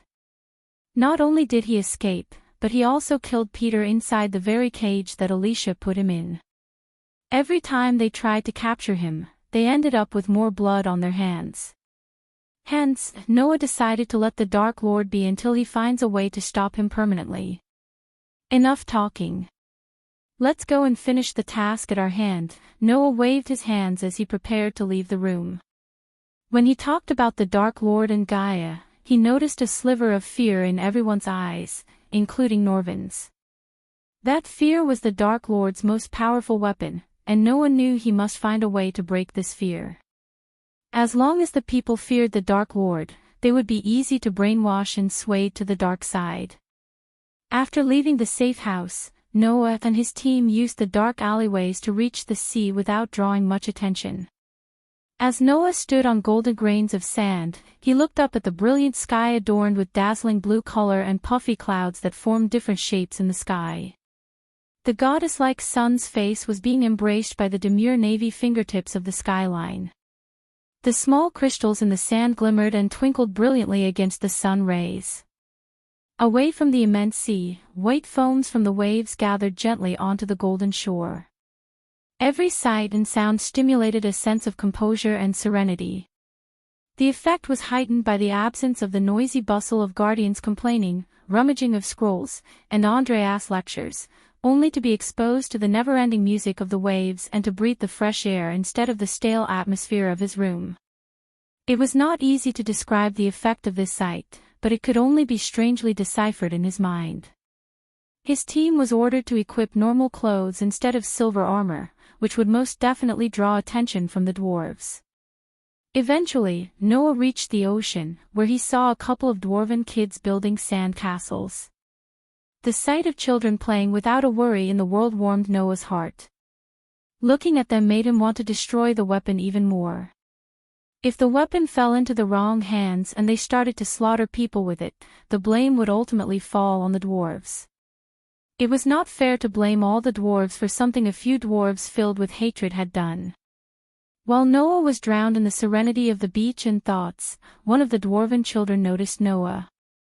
She waved at Noah, showing no hatred and hostility toward humans. This was the world Noah had been trying to create lately, a world without hatred and fear toward one another. In fact, he was more focused on solving disputes between races and helping commoners than dealing with the Dark Lord and his army. Noah waved back at the kid, which brightened the kid's face like someone had lit a candle inside her head. Then before the other kids could notice Noah, he disappeared into the ocean with his team. Instead of going to the shipyard on foot, they decided to go underwater. That way, the element of surprise would be on their side, and they could catch the dwarves before they alert Hontorum. Hammond and the weapons he helped the dwarves build were off-the-books operation. So even if the Guardian Guild infiltrated it and stole the weapon, Hontorum couldn't retaliate directly because such an operation doesn't exist officially.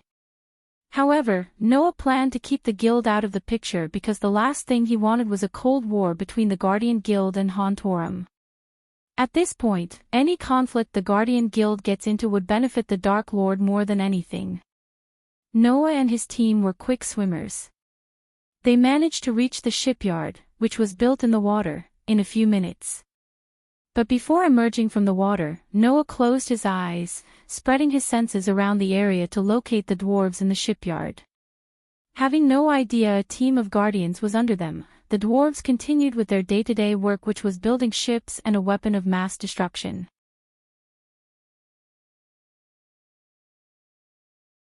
Chapter 833 The elves did it from a bird's view. The shipyard was built in a way that would look like a giant T.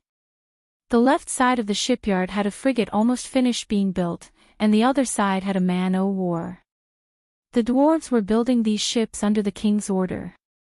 Although Hontorum was one of the great 8 clans, their leader was the king himself, unlike the Guardian Guild, where the leader was no king but was called Supreme Guardian, who answered to no king. Meanwhile, the straight platform stretching toward the ocean contained materials needed to build the ships. It had a warehouse and a giant forge that fumed heat and ash. Noah could hear the dwarves hitting metal with their hammers. Thanks to his senses, he located 6 dwarves on guard. 2 dwarves stood on the shipyard's edge, looking at the ocean. 2 more dwarves patrolled the forge while another 2 dwarves stood on either side of the roof with their crossbows. Noah swam toward a cargo ship docked at the shipyard and slowly emerged from the water. Luckily, the cargo ship was the size of a small fishing ship and had no dwarves on board. It was empty as far as Noah could see. "I count 6 dwarves, Supreme Guardian," Neela whispered after emerging from the water. "No more calling me by my rank or name," Noah said to Neela and the others. "Position yourself to take out the dwarves at the same time."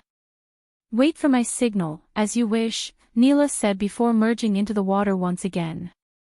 His team was competent, and he didn't need to micromanage them every single time. They coordinated among themselves and positioned them from where they could take out the dwarves with blow darts. These darts were laced with Noah's own concoction, a powerful knockout serum. Since all these dwarves were at the body-strengthening stage, they only had to use a small dosage. Is it true the Dwarf King is only a core formation warrior? How could they be one of the great 8 clans when their leader is just a core formation warrior? Norvin asked Noah. Don't underestimate the dwarves by their weak cultivation power. They substitute that with connections, wealth, and their superior dwarven engineering. Also, have you heard of Moguls, the mercenary guild? The dwarves in there aren't weak.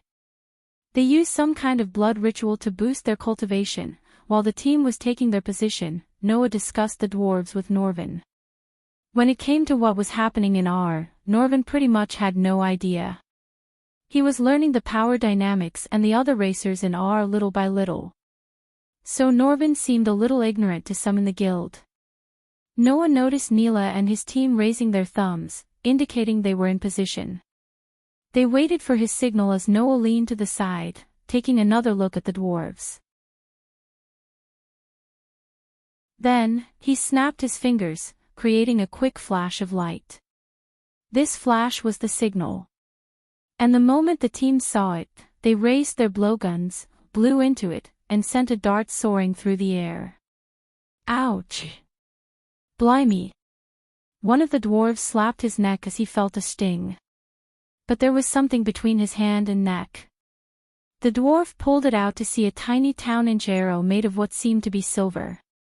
In a blink of an eye, the serum kicked in as the dwarves rolled their eyes upwards before collapsing down. Move, Noah ordered the team as he leaped out of the water and dashed into the shipyard.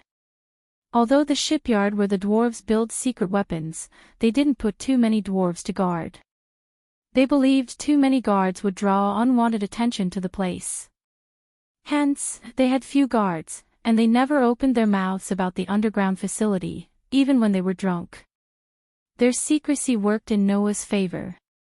Inside the shipyard, he saw countless ship parts and giant chains hanging from the ceiling. Everywhere he turned, he saw nothing but metal, ship parts, wood, and empty mugs. Norvin leaped onto a chain above and looked around the shipyard to locate the underground passage. The dwarves might be drunk and hot-headed but not stupid enough to keep the weapon in plain sight. Norvin's eyes glistened like rubies as he used magical perception to see through the shipyard. Everything seemed normal and not out of place until his gaze fell on a golden train running down from a lever hidden behind a stack of wooden crates. There, Norvin pointed his finger at the wood crates as Noah and the team slowly sneaked toward it.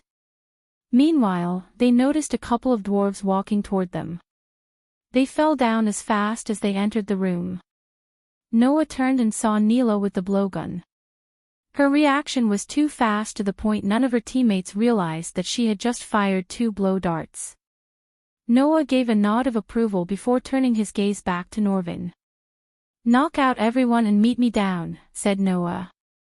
Since Norvin's true form was small and he could move around the shipyard without getting detected, Noah tasked Norvin with knocking out the dwarves. Even if he somehow got caught, the dwarves wouldn't connect this to the Guardians. After all they saw was a monkey. Speaking of being a monkey, Norvin took out a brown pill from his space ring and tossed it into his mouth. As soon as the pill melted down, his golden fur turned mud brown. Without the shiny golden fur, he looked like a regular monkey.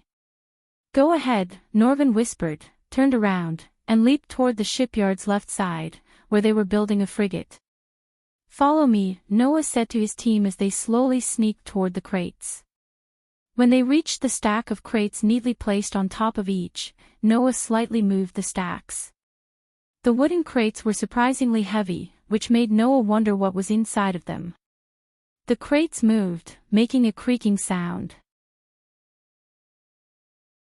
Then the lever was exposed. However, it was not the typical lever that, when pulled down, would open a door. Instead, this lever made of thick, black metal had numerous tiny gears, nuts, and bolts.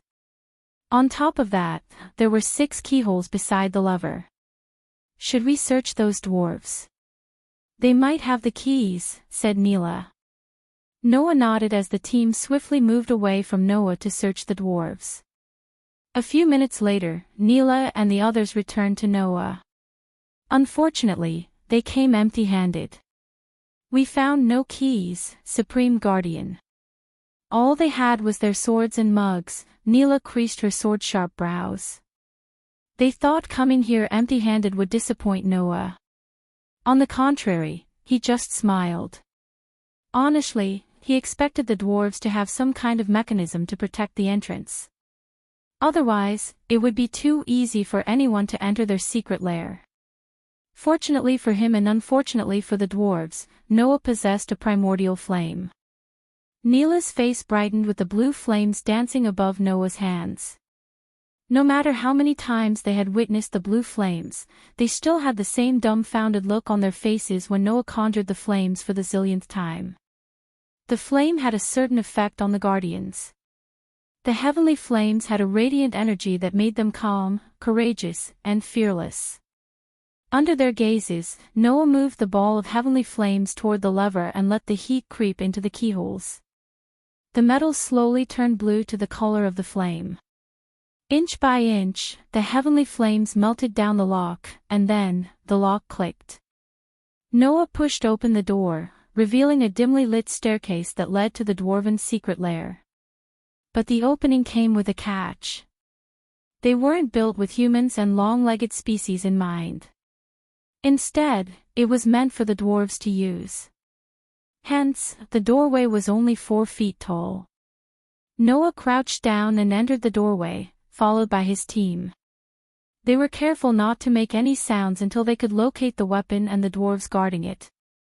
After climbing down almost 50 steep steps, everyone, including Noah, felt a chill running down their spines. Hammond wasn't kidding when he said the weapon was massive in size. It was almost the size of a frigate. Compared to it, the prototype was just a baby. The weapon didn't even need to be powered up, but if someone simply blew into one end, the bell-shaped mouth would amplify the volume loud enough to kill several commoners. "Put on your masks," Noah ordered the team. He saw several dwarves and no way of knocking them out without getting caught. One by one, Noah's team put on a porcelain mask resembling the face of a mannequin. When they wore the masks, their ears grew a few inches outwards, making them look pointy and elven-like. Those who look at Noah's team would immediately believe they were elves wearing masks. The dwarves and elves hated each other for all reasons, and Noah didn't think adding one more to the pile wouldn't make much of a difference. Initially, he considered using black skull masks to portray themselves as the Dark Lord's army. But after thinking of the dwarves' nature of hot-headedness, he immediately removed that idea from his head. Because if the dwarves went against the Dark Lord, he would kill them, and he would reduce their entire clan to the ground without a shred of mercy. Noah slowly walked forward, stretching his arms and neck. "Stop what you're doing, you filthy animals," Noah's thunderous voice swept across the yard. He was quite good at the way elves would speak to the dwarves in a situation like this. The dwarves almost jumped from their feet when they heard the sudden voice. They immediately jumped down from the weapon, rushed out from the corners, and climbed down through the chains with their battle axes in hand. Bloody elves, the dwarves were more furious than they were shocked. Just the sight of pointy ears made their blood boil. The dwarves didn't even mind the huge cultivation gap between them. That was why the dwarves were often called hot-blooded and borderline stupid when it came to a battle. "Kill those fucking pointy-eared fucks," one of the dwarves raised his battle axe, crying out loud.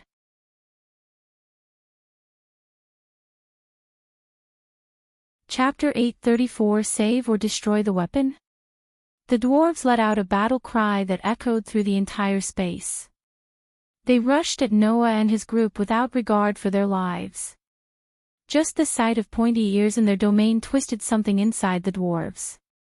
Their killing intent skyrocketed as a dwarf threw his battle axe at Noah. The axe soared through the air, but Noah simply flicked his wrist as the axe froze in the air, turned around, and flew straight back to the dwarf. Only, the dwarf couldn't stop the axe. It hit the dwarf straight on the head, knocking him out cold in an instant. Noah's team scattered around the space in a blink of an eye. Each used their own speed spell to enhance their speed to the point the dwarves barely saw them. Wind rustled every time Noah's team ran past them. The previously silent workshop of the dwarves turned into a battle zone. Without being able to see the intruders, the dwarves swung their axes left and right blindly. "Stay still and fight us, motherfuckers.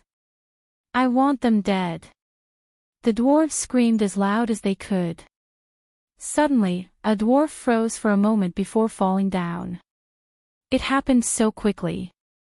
One moment he was fine, and the next, he fell to the ground like a lump of coal. Instead of reaching for their fallen comrades, the dwarves roared at Noah and his team, whom the dwarves couldn't see anymore. "What have you done? You will pay for this." The dwarves boiled in rage as their eyes looked like they were about to pop out of their sockets. Their roars could be heard from anywhere in the space. Soon, the dwarves fell one by one. Noah wasn't wasting any more time on the dwarves. He knocked the wind out of many dwarves just with his fists. Eventually, Noah and his team knocked out every dwarf in the hall and gathered before the weapon. Any idea how to destroy this without making a fuss? Too much fuss, I mean, said Neela. Before we destroy the weapon, look for a safe. It must be here somewhere, said Noah. Noah's team nodded before heading out to search for the safe, leaving Noah with the weapon. Noah started to walk around the weapon in the hope of trying to get a better understanding of the weapon. He wondered how Hammond came up with such a bizarre contraption to exchange messages between two places without the use of arch energy. As he reached the weapon's back, he noticed a door. Noah twisted the golden knob, opening the door.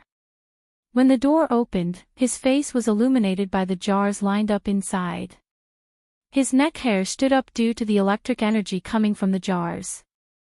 There were almost 50 jars, and each had balls of lightning inside. Lightning in a bottle. Who would have thought that? Noah smiled. Noah tried to pull out a jar, but they were held in place by a magnetic field. So this is what powers up the weapon. How in the hell did these dwarves manage to catch lightning in bottles? Say whatever about the dwarves, they never ceased to amaze Noah with their innovations. Granted, Hammond was on another level compared to the dwarves, but it didn't mean the dwarves were incompetent. It was just their hatred toward the elves that got the better of them and forced them to kidnap Hammond. Still, Noah felt like he was missing something in this whole story. He couldn't put his finger into what it was, but his gut told me he was missing something, a crucial piece of the puzzle. While his team was turning the place upside down, searching for a safe, Noah pulled out a jar from the power compartment and put it in his space ring. He had a feeling this might come in handy later. After closing the compartment, Noah continued to walk around the weapon. When he walked a full circle around it, Neela returned to him with a proud grin on her face. "We found it," said Neela. "Lead the way," Noah sighed in relief inside. He was glad everything had gone according to plan till now. The red-haired beauty led Noah to the safe that was located in a small room. When Noah entered the brightly lit room, he was welcomed by a long oak table, chairs tall enough to accommodate dwarves, and numerous racks filled with parchment and scrolls. Whoever occupied the room didn't give a damn about tidiness. Everything was lying around out of order. It would be a miracle if anyone could find something in the room. The parchment and papers on the ground rustled as they entered the room. "There it is," Neela pointed at the safe built inside the wall to Noah.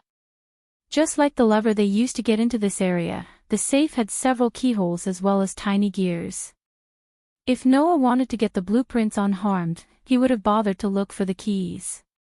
Since he was here to obliterate the plans, he just went to the safe and sent a stream of heavenly flames into the keyholes. The entire safe melted down like butter in a few moments. Then, Noah turned his focus onto the bigger problem, the weapon itself. "How do you plan to destroy it?" asked Neela. With these, they heard Norvin's voice. When they turned to the doorway, they saw Norvin, walking toward them in his human form. He carried a red oak barrel on his shoulder. "Explosives. I found this in a room. Apparently, it's a new kind of explosive, more powerful and more stable.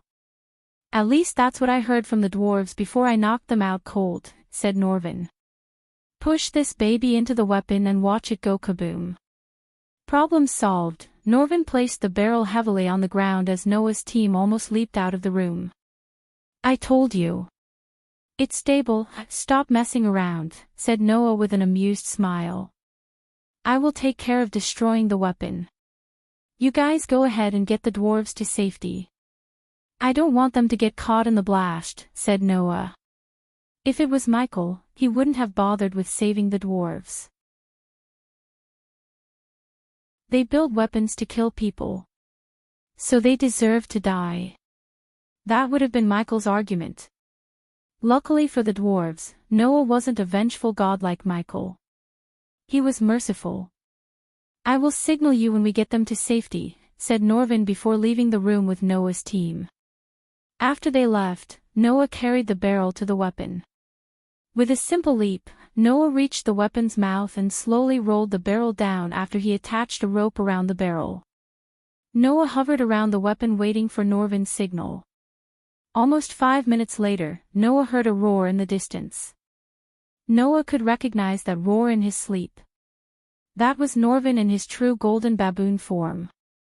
Only a few people had seen his true form, which stood 8 feet tall and quite terrifying to look at. That's my cue, Noah mumbled as he raised a hand toward the roof. Then, a beam of light shot through the roof, creating a hole wide enough for Noah to escape through. He slowly hovered toward the hole with the rope attached to the explosive barrel in his hand. When he was just a few meters away from the hole in the roof, Noah snapped his fingers as sparks flew into the rope. Blue fire immediately engulfed the rope and traveled through the rope like a blue dragon. Eventually, the flame traveled into the weapon, away from Noah's sight. For a few moments, nothing happened. Noah just waited for something to happen in utter silence. The silence only lasted for a few moments, though. Boom! Noah heard the sound of a muffled explosion. In a blink of an eye, fire streamed out of the weapon's mouth, and the weapon exploded into bits and pieces. The sheer force of the explosion alone sent Noah flying directly through the hole. Norvin wasn't kidding when he said the explosive was more powerful. A single barrel was enough to destroy a colossal weapon to pieces and shake the entire building. Noah felt truly lucky that he put the barrel into the weapon instead of making it explode outside it. If that were the case, the explosion would have been several times more powerful and destroyed the entire building along with the adjacent buildings.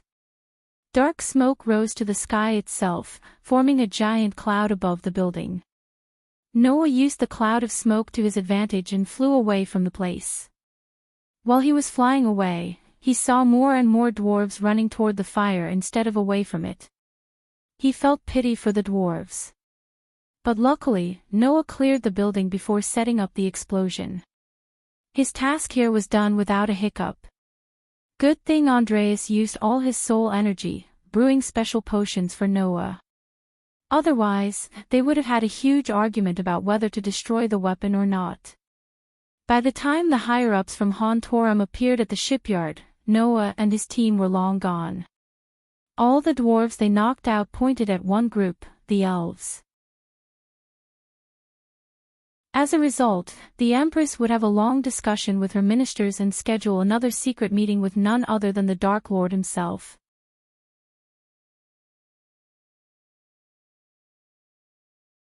Chapter 835 The Inside Man of the Dark Lord. A few days after Noah destroyed the weapon and the prototype, as evening cast her dusky gown, when the air became fresh and restful, the time of joyful reflection arrived. The brightly lit city of Ice Fair met the peach sky. The evening arrived in stately fashion, with all the grace of a breeze in repose. Neela was on her way to meet her friend and fellow teammate, Alvaro Torres. He lived alone in Ice Fair and worked hard to get to Noah's team. The cobblestone pavement was littered with people of all manners. It wouldn't be an understatement to say the Ice Fair was the hub of Kingdom Kethern. People came from everywhere to Ice Fair to enjoy their time and buy rare things. One could argue that Ice Fair was the second safest place after Penn Town, where the Supreme Guardian resided. Neela wore white robes and put on her hood to cover her face. Some unruly hooligans were fighting and rolling on the ground. Neela walked around a cart that barely avoided the two hooligans. She was on her way to Alvaro Torres to talk about collecting information on potential targets who might be helping the Dark Lord. Everyone in Noah's team was ordered to pursue information about the Dark Lord's subordinates in their free time. However, they were strictly ordered against going after them without Noah's permission. Considering Neela was an ambitious girl, she chose the Dark Lord's head of information gathering as her target. Noah and Alicia believed the Dark Lord had someone powerful, connected, and influential working under him who was responsible for recruiting people into their course as well as gathering information. Neela had a few strong suspects, including Sadie Kaplan, the Silver Moon prodigy. Unfortunately, everyone on Neela's list had higher positions in prominent clans or organizations. Interrogating them without any evidence was equal to killing her own career. That was where Alvaro Torres came into the picture. Alvaro Torres' aunt was an elder in Silver Moon, and Neela hoped to use his aunt to get a meeting with Sadie Kaplan, the most suspicious one on her list. Among the suspects, Sadie Kaplan had the closest relationship with Ghost and was the most likely candidate who would have been brainwashed by him.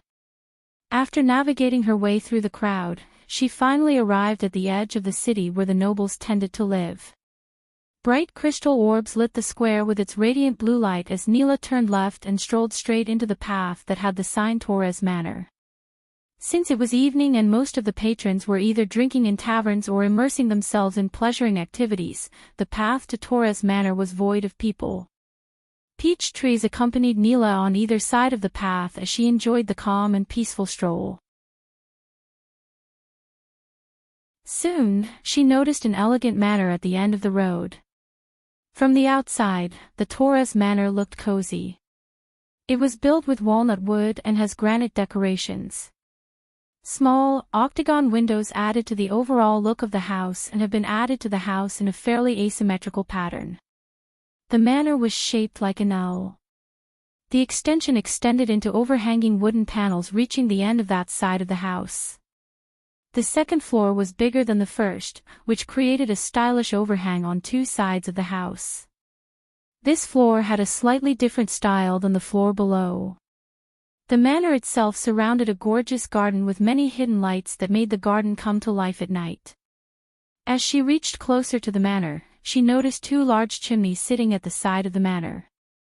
They fumed gray smoke, which indicated to Neela that Alvaro was home. Neela knocked on the door. Alvaro, Neela gently tapped the wooden door. She heard a rustling noise coming from within as though Alvaro was rummaging through some parchments. Did I hear a girl's voice? Neela questioned herself. She could swear she heard a girl's voice coming from inside, but it couldn't be since Alvaro was single. Alvaro, Neela knocked again. This time, she added a bit of force. For a few moments, Neela heard nothing. She slowly reached for the dagger dangling underneath her cloak. Even a few moments of silence were enough for fear to creep down their spines. As Supreme Guardians elites, they didn't have the luxury of taking things simply. The Dark Lord was known to strike when least expecting. So, Neela's heart and mind feared the worst. Luckily, Alvaro put her mind and heart to rest as he opened the door with his usual grin. Alvaro was a brown-haired youngster with a stubble beard. He was neither too tall nor too short, with a medium-built body. While he was not in the silver armor, he used to wear rather ordinary clothes, like black trousers and a loose-fit cotton shirt that revealed his chiseled chest and muscles. What were you doing in there? Neela didn't wait for Alvaro to invite her in. Instead, she pushed him aside and let herself in. Once she entered the room, she was greeted with a cozy fireplace, a comfy sofa set, and a puffy carpet that blanketed the wooden floor. Please do come in, Alvaro rolled his eyes as he shut the door behind them. Neela plunged herself into the sofa and removed the cloak. I swear I heard a girl's voice in there. Are you hiding one, Alvaro? Neela teased Alvaro. Look under the sofa, said Alvaro with a hint of sarcasm in his voice. Neela leaned forward and pretended to look under the sofa. I bought a crate of ale from Embark. You want a mug? Asked Alvaro as he went to the kitchen on the corner. Where in the hell did you get the time to buy ale from the dwarves? Neela turned around to see Alvaro taking out a jade bottle from a wooden crate and pouring its content into two large mugs. The sweet aroma from the ale made her mouth water. Alvaro brought the two mugs to the sofa and sat beside her after handing over one mug to Neela. Cheers. We deserve it, Alvaro clanked his mug against Neela's. Yes, we do indeed. We made quite a mess in Dalgarum. Good thing the dwarves have no idea it was us. They are gonna hate the elves even more now, even though I don't know how they can hate them more, said Neela, taking a long sip from the mug, enjoying every bit of the dwarven brewed ale. Her taste buds danced in her tongue and thanked her wholeheartedly. I gotta give credit to the dwarves. They do know how to brew good ale. I just wish Grayson was here with us, Neela sighed. Grayson was one of the 2 guardians who lost their lives when the orc self-exploded. If it weren't for the silver armor, more guardians would have lost their lives that day. They felt truly lucky for the armor and the runes engraved in it. To Grayson and Kian, Alvaro raised his mug, toasting for their dead comrades. And about that favor. Neela's voice trailed off, it's on. You have been invited to the Silvermoon beverage party thanks to Aunt Tegan. You owe me one, and if you mess this up somehow, you don't know me, Alvaro chuckled. I want to hug you, please don't. Alvaro raised both his hands to defend himself from Neela's hug. Please remember everyone is innocent until proven guilty. You don't know if Sadie is in bed with him or not. I will, when I look her in the eyes, said Neela. After some chit-chatting and discussion about their lives, Neela left the manor and headed for her home to get some good night's sleep. It was Noah's new policy to get enough rest and sleep instead of overexerting themselves cultivating. She is gone, Alvaro said, though his house looked empty. The smile on Alvaro's face disappeared, and instead, a darkened expression occupied his face. A breeze of wind blew past Alvaro as it almost snuffed out the fire and light in the room. Then, a shadow figure dressed in all black emerged from the darkest corner in the house. Is she going to be a problem? The dark figure asked Alvaro in a thick otherworldly voice. Alvaro had a difficult time hiding the fear creeping down his spine. He swallowed mouthful of saliva and managed to turn his gaze toward the dark figure. No. She is just chasing some leads, good. Because if she is a problem, at best, you will hear from Noah Winston. The dark figure paused for a moment, letting the silence sink into Alvaro's mind. At worst, you will receive a visit from the Dark Queen, said the dark figure. Because of the dark hood covering his head, Alvaro couldn't make out the figure's features. Serving the Dark Lord could be a fruitful endeavor. He will only ask you for your loyalty. In return, you can get anything in this world, said the dark figure as Alvaro rolled his eyes. Spare me the sales pitch. What you're doing here is blackmailing. The only reason you are here and I am not at Noah's home is I don't have a choice, Alvaro growled. To Alvaro's surprise, the dark figure chuckled. Of course, you have a choice. You can tell the Supreme Guardian that you feasted on a helpless woman when you weren't supposed to. You can tell him that your lust overshadowed your judgment. I heard your Supreme Guardian is a merciful person. What's the punishment for rape? Castration and lifetime prison. You can ask for forgiveness. You always have a choice, the dark figure amused as Alvaro burned with rage inside. We will be in touch, the dark figure said, giving no damn about Alvaro's fury. The figure turned around to leave when he looked over his shoulder at Alvaro. We have eyes everywhere, Alvaro. Engrave that in your mind. I think we both agree you do not want to meet the Dark Queen. You will hear from me soon, as he said, the dark figure disappeared from the room. Alvaro felt sweat beads trickling down his face after the dark figure left. A sin he committed in the shadows came back to haunt him. He thought he escaped the sin, but now, he was forced to be the Dark Lord's inside man in the Guardian Guild.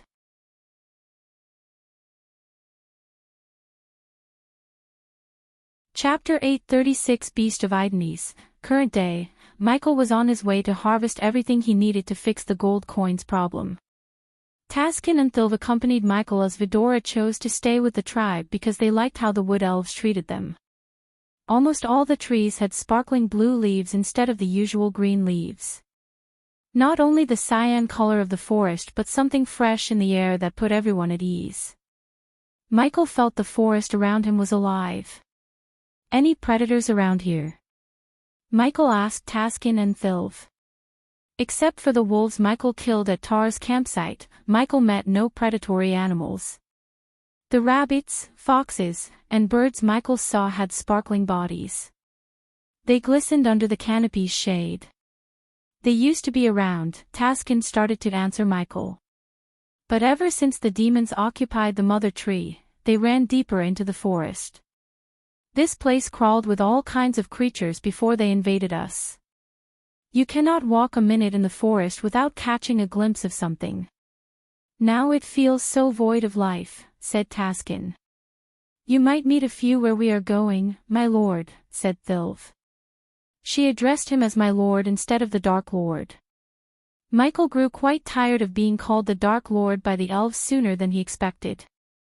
Therefore, he ordered them to call him like his subordinates and men, my lord. At first, the wood elves seemed reluctant, but after Michael ordered them, they changed how they addressed him. The three of them enjoyed their walk in peace. Instead of bringing a group of elves with him, Michael only brought Thilv and Taskin. This couple seemed competent and knew the forest like the back of their hands. Plus, Michael wanted to know more about the two wood elves.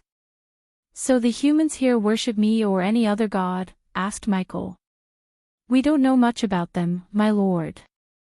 They live far, far away from the mother tree. We call them the water tribe, said Thilv. Because they live nearby water? Asked Michael as Thilv nodded. I want to meet them someday before I leave this world. Thilv and Taskin stopped walking when they heard Michael. They turned around, worried. Are you going to leave us, my lord? Thilv's eyes watered. Taskin was actually stunned to see Thilv behave this way in front of the Dark Lord. She was a warrior with an iron heart. She was an alpha of their tribe before he married her. Seeing her show her vulnerable side surprised Taskin. I told you, there is entirely a new world out there where I must be. But fear not, I will visit you often. When the time comes, I will build a gateway connecting the worlds so people can travel between, said Michael. Speaking of the other world, Michael wondered how to leave this place without using badass points. Somehow Michael believed there was another way to get out of this world. The past Dark Lord may have left something for him since he seemed to leave a lot of things to guide Michael in his path. The God's world? Thilv asked with a completely stunned face. More like a messed up world where I have lots of enemies, Michael chuckled. Jokes aside, I do plan to bring you there. But not before I fix everything here. Clothing, for example, said Michael. My lord, what is wrong with our clothes? Thilv's naive question almost made Michael laugh, but he smiled and gestured at them to lead the way. Almost after 7 hours, the sun slowly descended toward the horizon. One would expect the forest to get dark, but on the contrary, the trees and vegetation around them glowed brighter. The luminescent leaves, mushrooms, and barks lit the forest like neon lights. Michael let Taskin and Thilv take some rest before continuing their journey. He lost track of time as he followed them behind deeper into the forest. Eventually, Michael noticed the veil of mist slowly appearing in his sight. We are getting closer to the spot, my lord, said Taskin. He looked a bit uncomfortable and borderline afraid. They were stranded far away from the mother tree and her protection. Usually, the wood elves would avoid traveling deep into the forest at any cost. All tribe elders prohibited venturing deeper into the forest as they believed it made the wood elves mad. Before we go further, put this on your face. Michael threw them black face masks with filters built within. They looked confused a bit until they saw Michael putting on the mask himself. After they put the masks on, they slowly walked through the fallen logs and knee-high vegetation. The deeper they went, the more they saw reddish leaves and trees instead of the bluish tree. Something turned the trees red, and Michael assumed the same thing that put the creatures to sleep. He looked around the trees and saw various creatures, such as rabbits, foxes, and even a green-furred tiger sleeping on the ground with its bellies up. The tiger purred, sleeping a few meters away from the trio.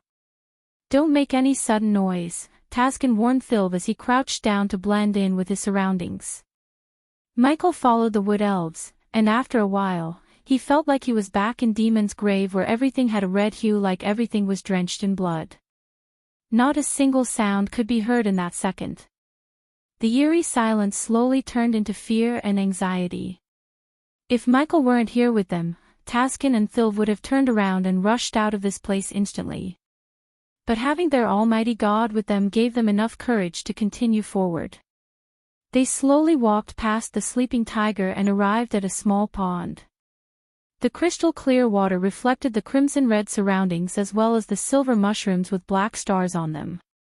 Michael's eyes lit up as these mushrooms were what he looked for the most. "Pick these mushrooms, as many as you can," said Michael, bent down to pick one from the ground. The silver mushroom let out a cry as though it had a mouth when Michael rooted it out from the ground. These mushrooms grew under the shady roof of the forest while berries lay ripening under the leafy dome of the forest like jewels. The grass was crispy under their feet. Every tree Michael saw was skyscraper tall. Good thing Vidora wasn't here, or they would have tried to pick and eat the fruits that shone like silver snowflakes. The forest smelled fresh and organic. Even Michael's mask couldn't stop the natural musty smell of forest from penetrating the filters and entering their nostrils. Anyone who didn't know about the forest and the plants would be tempted to pick some wild pears and eat them. However, Michael knew better than to eat anything in the forest around him. Because every single tree, fruit, and plant was radiating a poisonous miasma that would put the brain in some kind of coma until they died. The creatures sleeping had developed a partial immune system to avoid death, but they couldn't avoid getting high. Thilv and Taskin followed Michael's hand movement and rooted out the mushrooms exactly how he did it. They put the mushrooms in a pile, wondering how they were going to bring them to the tribe. While Thilv and Taskin were harvesting the mushrooms, Michael went to the trees with red barks and scraped down the black moth growing on them. Michael hummed a tune of the song he heard back on Earth while collecting the moth in a glass jar. The little alchemist living inside him was utterly delighted to collect new ingredients to brew an entirely new potion that would put a full stop to poverty once and for all. This potion would serve as a new drug that makes people high while not affecting their physical bodies. In other words, by taking this potion, nothing would change physically. The user would only feel mind-numbing pleasure and high for a short amount of time and crave more. Since Michael was not a drug dealer, he planned to brew an antidote to remove the craving and urge. Moreover, Michael planned to make this potion ridiculously expensive so that only the rich and noble would be able to afford it. This way, the commoners would be spared by the new sensation drug he was about to make. It was only a temporary measure to enable the coin flow. His end goal was to invest in legit businesses and hotel chains, not dealing drugs. Even the Dark Lord had standards and limits. The last thing he wanted was to have a bunch of druggies roaming the streets of his beautiful world. He blamed Noah for closing down Majestic and Hades, which pushed him to go into the drug industry. As they were peacefully harvesting herbs and various ingredients in the forest, Thilv's ears twitched. She immediately stopped harvesting the mushrooms, turned around, and saw Taskin slowly reaching for his bow. It seemed like he heard the same rustling that she had heard just a moment ago. Taskin and Thilv looked over their shoulder to see Michael calmly walking around picking blueberries. "My lord," Taskin whispered, trying to get Michael's attention. "There is something approaching us." "Yes, I know that," Michael calmly answered Taskin. The brown sack into which Michael put the blueberries disappeared along with the pile of mushrooms on the ground. He then strolled toward Thilv and Taskin. "Stand back." "I'll deal with it," said Michael. Unlike the wood elves, Michael was able to see the beast approaching them through his X-ray vision. Thilv and Taskin heard a strange gnawing sound. Soon, their noses twitched as the air began to reek of blood. They tried to see what was happening, but the foliage and the trees blocked their sight. But Michael could see everything. The beast was feasting on the sleeping tiger, which didn't even move an inch. The tiger was too high on the elements mixed in the air. Michael waited for the beast to finish feasting and approach them. He slowly drew his black sword from the sheath on his back. Somehow, the beast was immune to the air, unlike the tiger and the other creatures.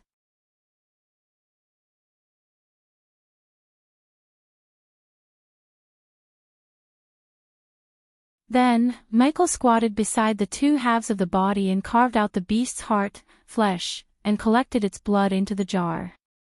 Once again, Michael hated the system for not giving him any experience points. But then again, killing a creature with no cultivation level was as easy as stepping on an ant. It was no challenge or thrill. After collecting the body parts of the beast, Michael turned his focus on the ingredients. "Shall we continue?" asked Michael as Thilv and Taskin snapped back to reality. They continued to collect the mushrooms.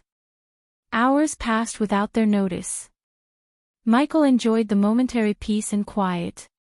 Eventually, Michael picked enough mushrooms and harvested enough ingredients to get his potion business running for a few months. This time would be enough for him to earn gold coins and invest or build businesses to generate passive income. "It's enough," said Michael. Thilv and Taskin were sweating. The task exhausted them quite a bit. "If you don't mind me asking, my lord, what are you planning to do with all these?" "They seem poisonous," Taskin asked Michael. "They are. But with a little bit of magic, the mushrooms could be turned into something special," Michael answered as he strolled toward the pond. He washed his face in the crystal clear water. Then, he decided to return to the tribe. On the way back, Michael led them instead of the other way around. He memorized the path back to the tribe. Taskin and Thilv followed him while cautiously looking around their surroundings. Almost after walking in peace and quiet for an hour, Michael slowed down. The red forest was far behind them, and they entered the forest part with sparkling blue trees. "Something wrong, my lord?" Taskin questioned Michael. "Climb up this tree and stay there," Michael pointed at the tall tree beside him. Taskin and Thilv were bewildered, but they chose not to question their god. Taskin nodded as he put his back against the tree, boosted his wife to the top, and climbed up the tree with Thilv's help. They used the branches and holes in the tree as stepping stones to reach the top. Michael leaned against the tree as though he was waiting for someone. Suddenly out of nowhere, an arrow soared through the air, piercing the veins, foliage, and saplings. The arrow almost hit Michael's wrist where he wore the Olympus. It didn't feel like whoever fired the arrow missed the mark but targeted the Olympus precisely. But before the arrow could hit Olympus and shatter it to pieces, Michael caught the arrow just a few inches away from Olympus. Upon sitting on the highest branch in the tree, Thilv and Taskin were stunned. As far as they could see, no one was there. Still, the arrow came from somewhere. "You are good marksman. I give you that," Michael's voice swept across the forest. "Pity you are not as good as you think you are," said Michael. He was nonchalant about the arrow or who fired it. Ever since he stepped onto the demon's grave, he had a feeling someone was following him. Although the environmental scanning sensed nothing, his instincts told him that he was being followed. Yet again, his instincts were spot on. Whoosh! Michael heard the sound of the whistling wind as another arrow came from another direction. Not even a second passed when another arrow soared through the forest from the opposite direction of the previous arrow. Michael caught the two arrows just in time before they hit Olympus. "Whoever you are, you want a fair fight. Am I right?" asked Michael. Arch energy from the crystals amplified Michael's voice to the point the creatures around him scattered away in fear. The arrows stopped. Then, Michael threw away the arrows and removed Olympus from his wrist. He had a feeling the one who fired the arrows was watching everything. Michael placed the Olympus on the ground and waited for the person to show themselves. Silence fell over them. A few seconds later, the vegetation around Michael rustled. Thrive, and Taskin noticed something big and black approaching them. The figure lurked in the shadows and seemed to hide itself using the shadows. They perfectly blended with the forest despite how colorful the forest was. Stay up there, Michael said to Taskin and Thilv when they seemed reluctant to stay still and let Michael handle the shadowy figure. The rustling noises pounded louder and louder as the figure finally stepped out of the shadows. Thilv and Taskin were caught off guard. Simply put, they were stunned. It was a giant black panther that walked on its 2 feet like a human.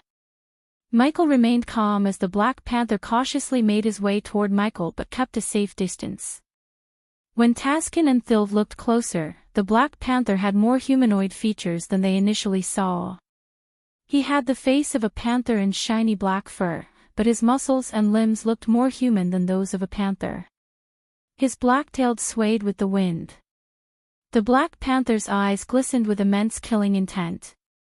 Michael could feel the murderous lust radiating from the panther. Where did I see you before? Michael rubbed his chin. The black panther became more furious, seeing how calm Michael looked. However, except for his eyes, nothing betrayed the anger within the black panther's heart. It was a trait of a seasoned warrior. Michael was sure of that. They both slowly started to walk in a circle while maintaining eye contact. Michael snapped his fingers as his eyes brightened. You were with Tenolia Valren. The invisible bodyguard. I knew I'd seen you somewhere, said Michael. But the rage within your eyes, it feels personal. Like I took away someone you loved. Don't tell me you were in love with Tenolia, Michael snickered. Nah, Michael shook his head, it's much more, Jacoby. The Black Panther finally opened his mouth. His voice sounded extremely thick and gritty. Since there were no beast men in Idnes and Taskin and Thilv had never seen one, they were completely shocked. Their god looked smaller compared to the 7-feet monstrosity riddled with muscles. Yet, they saw no fear in the Dark Lord's eyes. Not that they expected a god to be afraid of a cat. Jacoby. Michael tilted his head, trying to recall the name. Sorry, no idea, Michael shrugged. Of course, Michael remembered Jacoby. Even if he didn't know the name, the Black Panther had a resemblance with only one person Michael had met, the one who tried to hunt down Gaia and almost succeeded. Everything started to make sense except how this Black Panther managed to not only enter the demon's grave but also come here. I shall make you remember then. Ghost, the Black Panther addressed Michael by his name instead of the Dark Lord. Before he disappeared, he was tracking Gaia, the Queen of Nagaland. Did you kill him? Asked the Black Panther. Michael could tell the Black Panther wanted some closure. He might be a good tracker, but he couldn't have found Jacobus' body because Michael burned it to ashes. The moment he agreed to track down Gaia, he sealed his own fate. But did I kill him? Michael rubbed his chin, pretending to think. Looking at the Black Panther and Michael, Thilv and Taskin were utterly confused.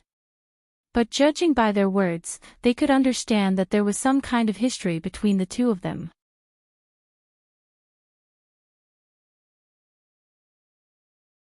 Chapter 838 Cat and the Way Back Home. Defeat me in a duel, and I might tell you what I did to Jacoby, Michael snickered. Thilv and Taskin froze when they felt the stillness in the air. Something was about to go down, and they felt it in every fiber of their being. Michael swayed to the side and bent his back as he heard the twang of a bowstring.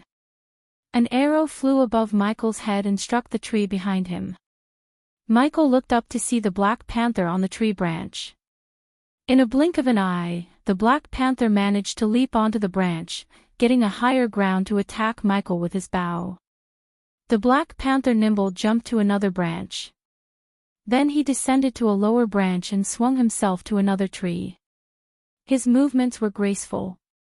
So Michael could tell he had years of training. Michael drew his sword and deflected the arrows without breaking a sweat. Seeing the arrows causing no harm to him, the Black Panther rolled down from the tree and dashed at Michael. Michael jumped in the air before the Black Panther could cut his throat with the arrow he was about to fire. Then, the Black Panther took out a pair of jade daggers. He quickly changed course after his initial attack failed. With speed beyond anything or anyone Thilv and Taskin witnessed, the Black Panther lunged at Michael. The serrated edge of the blade grazed Michael's shoulder. But the knife barely cut the skin for the blood to seep through. Then, it was Michael's turn. Michael brought down the black sword toward the top of the Black Panther's head. He quickly raised his daggers in an X above his head to block the black sword. But the Black Panther knew how sharp and strong the black sword was. He quickly, almost at the speed of lightning, deflected the sword using the daggers. Then, Michael swung his left fist at the Black Panther's face. He had to bring down his hand to block his fist. As Michael expected, the Black Panther instinctively lowered his hand to block the fist. Before the panther could cut Michael's fist with his dagger, Michael swung the black sword, nicking the side of his face. Then, Michael lashed out and kicked the panther's knee. The panther hissed in pain. Without giving the panther time to retaliate, Michael dashed at the Black Panther, slamming him against the tree behind. The entire tree shuddered, shedding half of its sparkling leaves. Any weak man would have had his ribs crushed by sheer force. However, the beast men were built differently. They were far stronger, faster, and more agile compared to humans. Even when he was slammed against the tree, the Black Panther managed to flick his dagger, cutting Michael in the wrist. The sharp pain caused Michael to lose grip on the black sword. It flew away from Michael and landed on the ground with a thud. Michael hated losing his sword as he grabbed both the panther's wrists and slammed them against the tree once again. This time, the panther lost the daggers. "Not as weak as you thought, isn't it?" Michael asked, holding the panther against the tree. Every muscle in Michael's body bulged. His ripped body stunned even Taskin. Clearly, the Black Panther underestimated Michi, raw strength. He and Gaia trained their physical bodies every single day like clockwork. Since he was an alchemist, Michael supplemented his body with healthy foods and potions to reach the peak of his physical strength. So even without celestial energy or arch energy, Michael was far stronger than any human at the same cultivation stage as him. The Black Panther groaned to muster every bit of his strength and head-butted Michael to escape his hold. Michael's nose cracked with a sickening crunch as the Black Panther leaped away from Michael. He needed to put some distance and reevaluate his strategies to win against such a powerful opponent. Thilv and Taskin looked at the battle with horrified looks in their eyes. They witnessed their god bleed. The words Michael spoke about powerful people and enemies rang inside their brains. They could only imagine how powerful these people would be to make even a god bleed. The panther heard Michael chuckling instead of groaning in pain. He slowly turned around and slapped the broken nose to align the cracked bones to their place. The blood stain on his front teeth and the villainous smile made Michael look evil. The panther slowly realized why the entire world was afraid of him. If he had no brother to avenge, he would have avoided clashing with such a terrifying being. Not that he was afraid of the Dark Lord, but unlike his brother, Jacoby, he avoided crossing paths with people like the Dark Lord, who would go to any lengths to seek revenge. It was too late for both of them. This feud could only be settled by blood. Michael wiped off the blood before dashing at the panther once again. Fist met fist. Their fists clashed in the forest, and their feet danced beneath them. The Black Panther was quick, but so was Michael, despite removing the Olympus. Michael landed more blows on the panther than the panther did. Each punch created a heavy thud upon hitting their bodies. Their clash decimated everything below them and created a circle of dead plants. Several trees had human and cat-shaped holes and fist-sized holes. Although the panther provided some extent of challenge, he was nowhere near defeating Michael. Ever since someone from the Vampire Death Squad called the Puma almost defeated Michael in close combat because he used Counter Serpent Mega, Michael was altering and perfecting his fighting technique. Coupled with Michael's brute strength, agility, and cat-like reflex, only a few people in the world could fight him head-to-head and survive. After a while, the panther started to breathe heavily as his movements became wobbly. Michael knocked him down to the dirt with a swift spinning wool kick to the panther's head.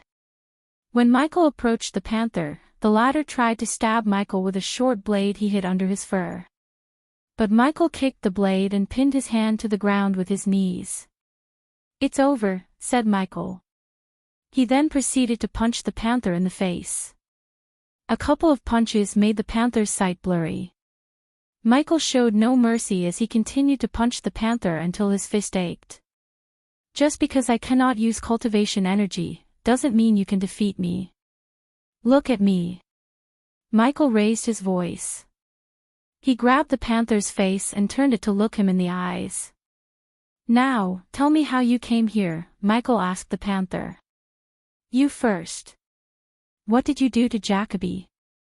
Instead of answering Michael's question, the panther questioned Michael. Michael drew the other black sword on his back and held it against the panther's throat. "Don't make this harder on yourself, kitty cat. You've been dancing with the devil way too long, and it's your time you paid the due. Go on, kill me. But I won't give you any answers until you tell me about what you did to Jacoby. System, scan him," Michael ordered the system in his mind. He hated asking the system, considering he had already taken out a loan, and the more he asked, the more he would have to pay. Nonetheless, the panther gave Michael no choice. Rather, Michael didn't want to give the panther closure. Scanning initiated. Surprisingly, the system asked for no badass points. Instead, it began to scan the panther. A beam of light only Michael could see brushed past the panther's body from head to toe. Suddenly, Michael noticed a glow on the panther's chest. When the light disappeared, a chain with a couple of beads glistened around the panther's neck. Each bead was the size of a coin and engraved with the face of a cat. The panther noticed something strange in Michael's eyes. It felt like his gaze was staring right through his soul. The panther squirmed, trying to escape. Michael grabbed the invisible necklace, and when he was about to rip it off the panther's neck, Michael felt a chill running down his spine. Every cell in his body screamed at him to dash away from the panther. And that's exactly what Michael did. He rolled away from the panther. Out of nowhere, a vortex appeared right where Michael was a second ago and pulled the panther right into it. The space distortion Michael felt at that moment was nothing he had ever felt. In a blink of an eye, the panther and the vortex vanished into thin air. "Damn it," Michael cursed the teleportation portal. But he felt something in his hand. When he looked down, he saw a single coin in his palm. The silver coin with a cat's face radiated a dim glow in his hand. "That is your way home, host," said the system. "What is this?" Michael asked the question. He almost forgot Thilv and Taskin were watching him from above. The system level is too low to answer the question. The system's answer disappointed Michael. "How do I use dash?" Michael halted his question as he suddenly remembered the copper ring left behind by the past Dark Lord.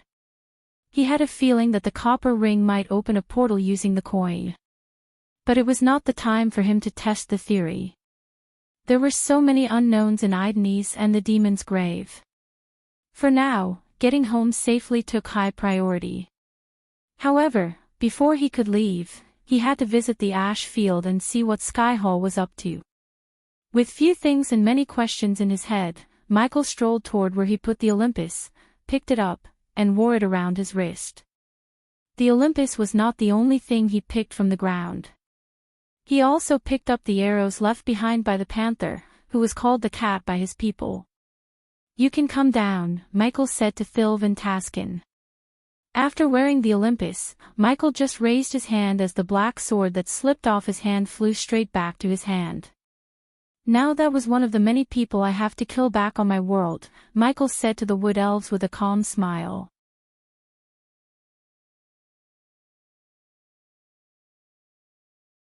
Chapter 839 Crafting crossbows for the elves. By the time Michael returned to the tribe, the sun had almost fallen into the horizon. He leaped from the ground to comfortably land on the wooden platform above the ground.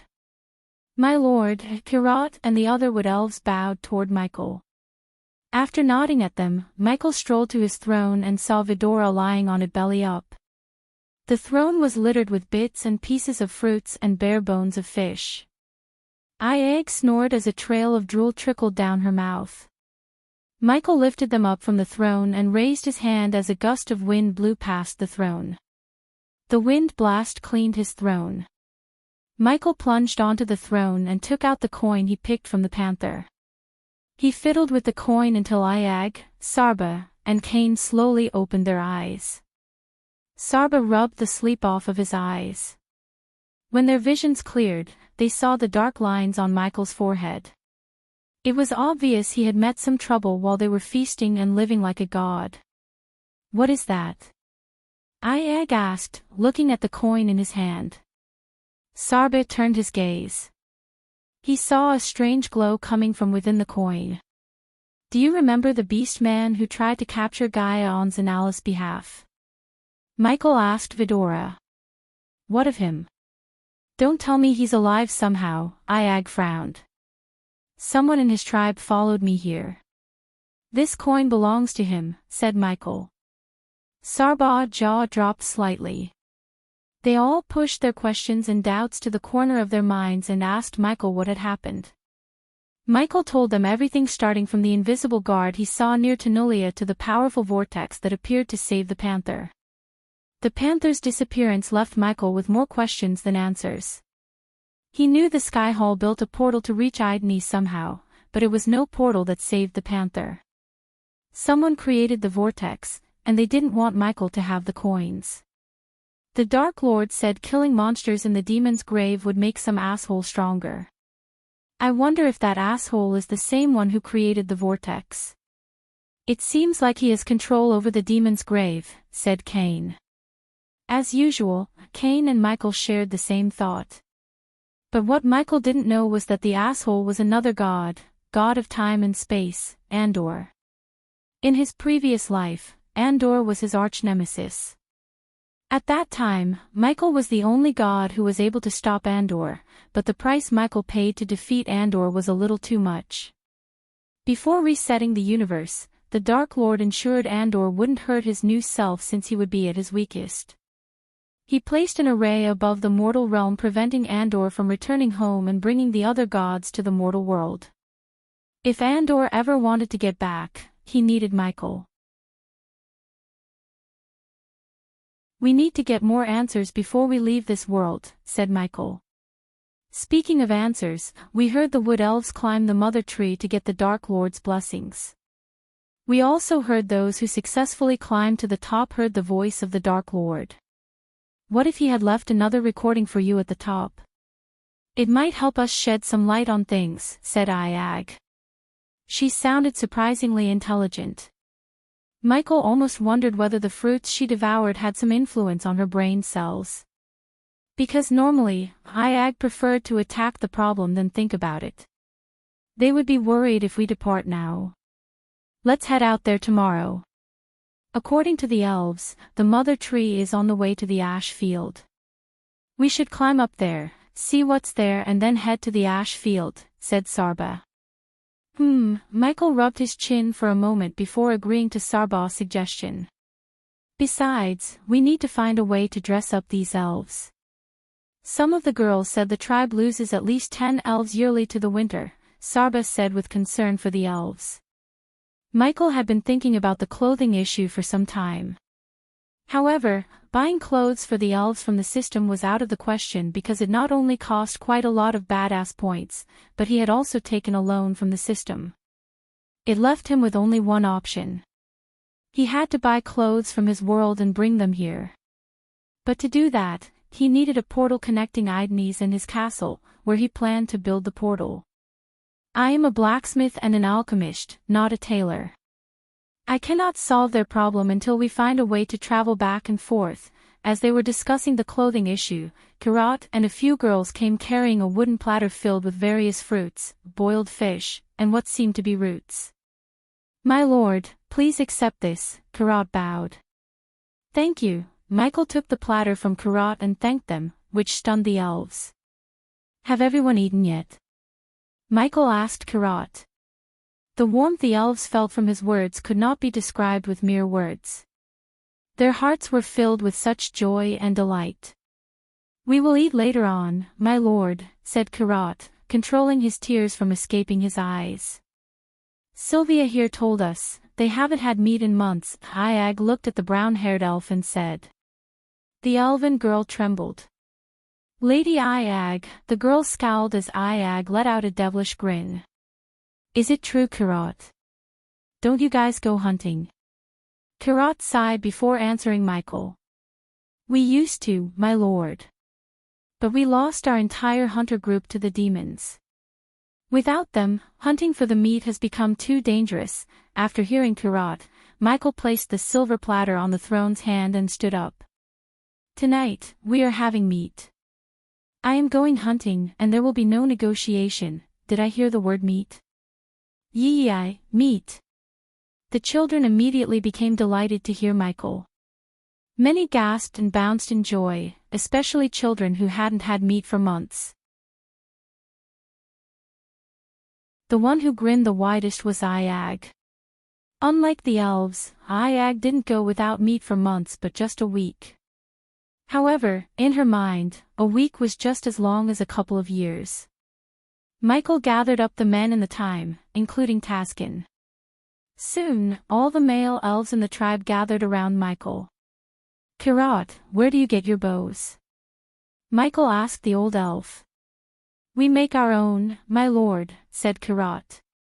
Before we go hunting, I want you to bring all the planks and wood logs you used to craft the bows. A couple of elves jumped down from their tribe and headed outside to bring everything Michael needed.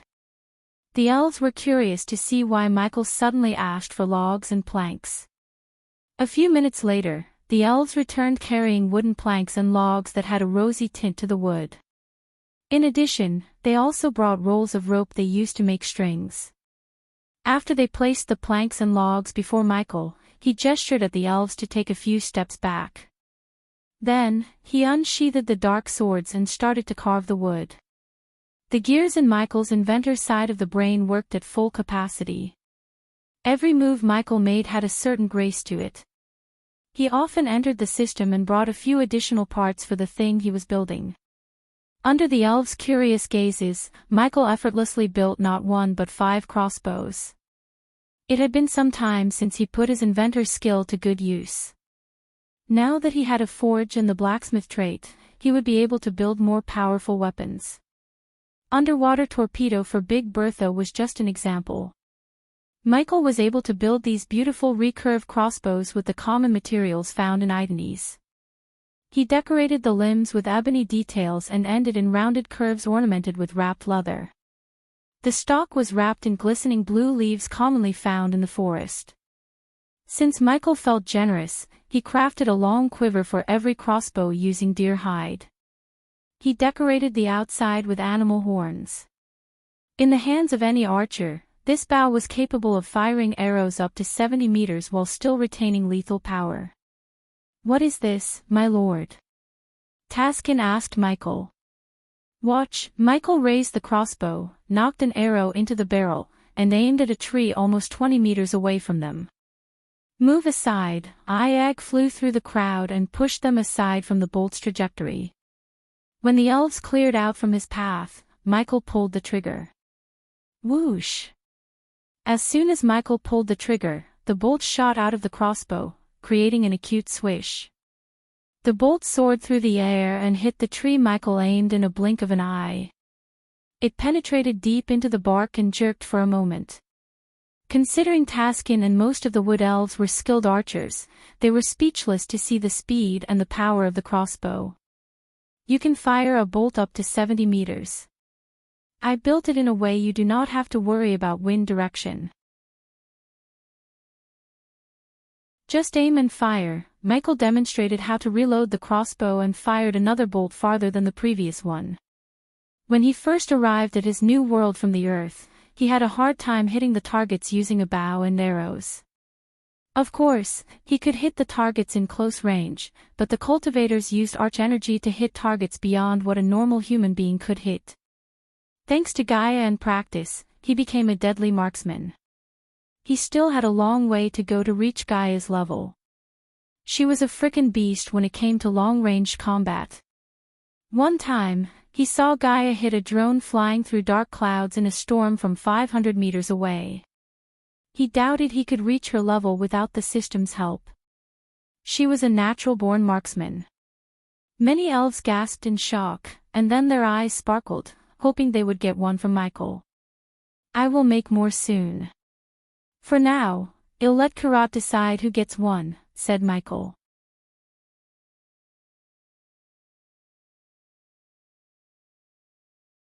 Chapter 8:40 Death of Vidora. The next day, Michael prepared to head for the ash field. When Michael returned to the tribe from meditating on the hilltop he first arrived at, he saw the wood elves snoring loudly and sleeping like babies. Last night, they feasted on all kinds of meat after Michael and Taskin brought enough meat to serve them all. Michael himself barbecued the meat and served his devotees. He enjoyed taking a break from all the pressure of being the Dark Lord and enjoyed the feast with the wood elves. The meat from the game in Destinies tasted way better than the game back in his world. Apparently, the deer-like animal with a glowing belly infested the forest and grazed the vegetation without control. Their natural predators ran deeper into the forest, and many fell victim to the red forest and were eaten by the lizard-like beast. If he hunted them down, he would be doing a favor to the forest and the wood elves. He did plan to hunt them down after he opened up Hades again using another name. Wake up! Michael landed beside his throne to see Iag drooling on his throne. He tapped all three heads and woke them up. Juicy meat, want more? Iag mumbled for a moment before falling back to deep slumber. She reminded Michael of Gaia as he smiled. Michael lost count of the times he had to carry her to the bed from the top of the mountain they trained often. Waking up Gaia without getting his face bruised was the toughest challenge he faced every day. The first few times she anciently punched him in the face, she woke up and apologized. But later on, she would just laugh and say he deserved it for waking her up early. Now Iag acted just like her, minus the getting punched in the face. My lord, Karat strolled toward Michael, navigating through the sleeping wood elves. Instead of returning to their homes, all the elves fell asleep on the spacious wooden platform. This village was an architectural marvel. They managed to build numerous wooden homes, bridges, lift systems, and a large wood platform in the center anchored to several trees. Every time he saw the village, he remembered the dark elven village. They almost looked the same, but the magical forest and the wood elves' kindness added charm and beauty to this village. I should wake these good-for-nothing elves, Karat scowled. He felt offended to see them sleeping while their god was long awake. It's okay. Let them sleep. I know how it feels to sleep without worry in the world. I almost missed that feeling, Michael said while keeping a straight face. Where is the breakfast? Iag asked, yawning. Her jaw opened wide, making Michael worried that it would get stuck. You are not in the castle, said Michael as Iag rubbed the sleep off her eyes. She heaved a sigh of disappointment when the realization hit her. I should fetch you something to eat right this instant, Lady Iag. No, Michael stopped Karat with a wave of his hand. I'll get them something on the way to the mother tree, said Michael. He avoided telling Karat the full truth that he was on his way to the ash field. To the wood elves, the ash field was a forbidden land. No one alive in the tribe had visited or even seen the place. According to Taskin, the ash field was far north of the mother tree and relatively closer to some orc tribes. He didn't think the orcs would step onto the ash field or anyone for that matter. Simply put, Michael learned nothing about the ash field from the elves, and it seemed like no one knew about the place, which made Michael more curious. "I'll be back when I can," said Michael before slowly ascending into the air. "We will wait for your arrival, my lord." Kirat bowed as Michael shot through the canopy and disappeared from Kirat's sight. After leaving the tribe, Michael cast the lightning dash. Kirat vaguely saw a streak of black lightning in the sky and stared at the sky until the lightning faded away. In the sky, Michael was on his way to the mother tree at full speed. Vidora wrapped their tail tightly around Michael's neck and tried not to fall down. Everything around them seemed blurry due to Michael's speed. When things cleared up, they reached the mother tree. Even when Michael was way higher from the ground, the top of the tree seemed far away. The tree spanned as far as one could see. A sparkling canopy overshadowed the blue sky itself. It would take a couple of the tallest buildings on Earth to be stacked on top of each other to reach the mother tree's height. Michael wanted to see the tree at night, where it would radiate like a giant neon tube light. How did Taskin climb to the top, and how the hell does anyone climb to the top? Iag's neck ached just by looking up at the tree. The mere thought of climbing the tree without using energy seemed absurd to her. "Resilience," said Michael. "You can do almost anything if you put your mind to it." Michael slowly hovered toward the tree while noticing the empty castle ground and campsite around the mother tree. As Michael expected, the old woman kept her word. The Sky Hall soldiers finally vacated the once the holy ground of the Wood Elves. "We should take over the castle," Iag suggested after looking at the empty castle. However, Michael firmly shook his head. "No.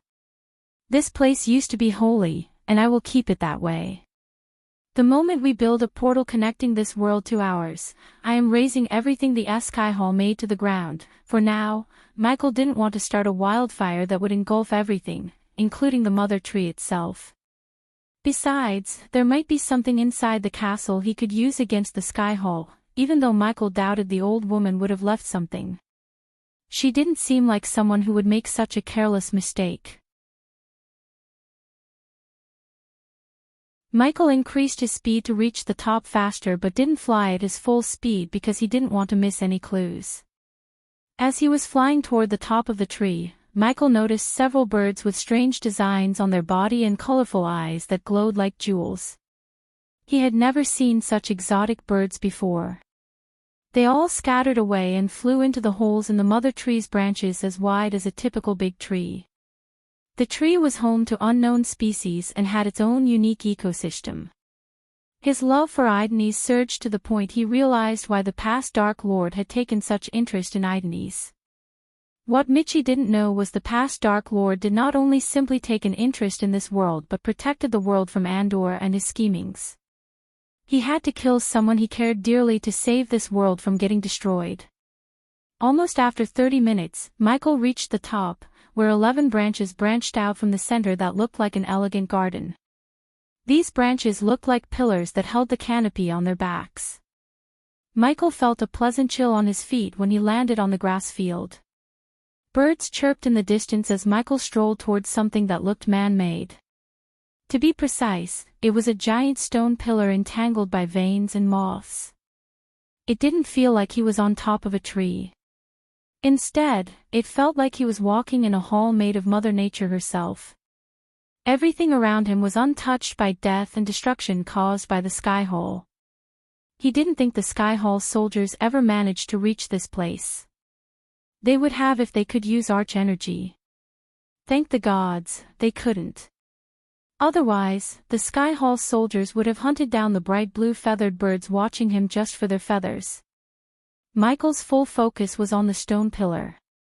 The closer he got to the pillar, the more he felt a strange energy coming from it.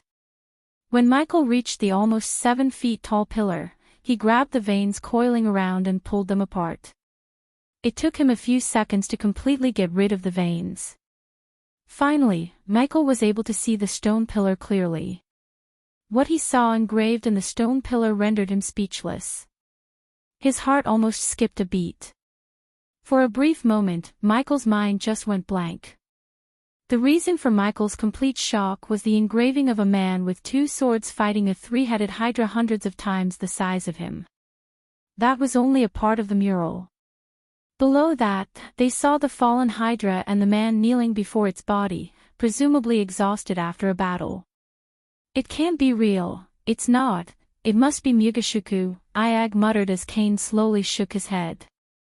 Mugashuku is a four-headed hydra. That would be us unless there was another three-headed hydra in existence, said Kane. Then that's not Ghost. It must be someone else, Iag's eyes watered. Look at the swords he was holding, Kane pointed at the swords. Although the swords seemed small, they could see the three dragons in the hilt, looking exactly the same as Michael's dark swords. Michael had no words as he was in utter shock. If the mural was something that happened in the past, to be precise, happened to the past Dark Lord, it meant the past Dark Lord fought and killed Vidora. But why? That was the question that drilled his brain to the core. He knew the past Dark Lord's life was kind of fucked up, yet Michael never imagined it would be fucked to the point he had to fight and kill Vidora. Vidora was family to him. There must be more to this, Sarba stuttered. He would never hurt Ghost, and he knew his siblings wouldn't too. We don't have to freak out.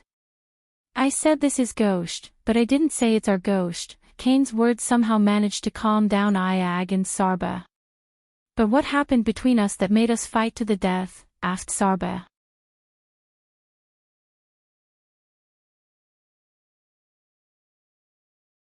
Chapter 841 By Ning's Fear. Please be careful. Inside a cozy room draped with sky blue curtains, the old woman Michael met at the castle talked to a girl in a mirror. The girl's figure slowly faded out of existence after the old woman waved her hand. After the girl's figure vanished, the mirror reflected the old woman's figure. The girl who just disappeared was none other than Rowena Winston, the Holy Maiden, and the old woman Michael met was her maid, Bai Ning. Despite how frail the old woman looked with her wrinkly skin and hunched back, she was an immortal at level 10. However, she suppressed her cultivation stage to make herself look like a fusion stage warrior to most of the Sky Hall soldiers. At that moment, Bai Ning resided in a quickly built cabin in an ash field. She was tasked to supervise the dig site where they were supposed to find something that could rival the Dark Lord himself in a battle. Do not come back without results, Bai Ning. Bai Ning heard a thunderous voice in her head. She immediately dropped to her knees when she heard the voice. Almost instantly, sweat beads formed on her face, and she remained on her knees for a few long moments.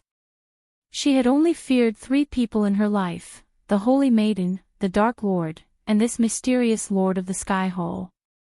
Bai Ning didn't fear the first 2 as much as she feared the latter because Rowena and the Dark Lord were still weak compared to her.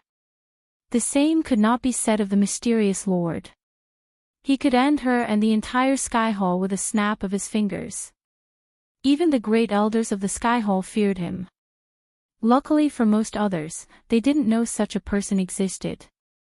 Many thought, including the Holy Maiden herself, that Holy Maiden was the highest rank. However, the truth was that there existed someone above the Holy Maiden. The most powerful great elders served him and feared him more than they did the Holy Maiden. Deep down, Bai Ning didn't want to see this mysterious lord in person. Instead, she was quite happy serving him from the shadows. Bai Ning hoped that the Holy Maiden would bend her knees to this mysterious lord when the time came, though Bai Ning didn't think that would happen, judging by Rowena's temperament. Even after the voice's effect on her faded, Bai Ning couldn't get back to her feet.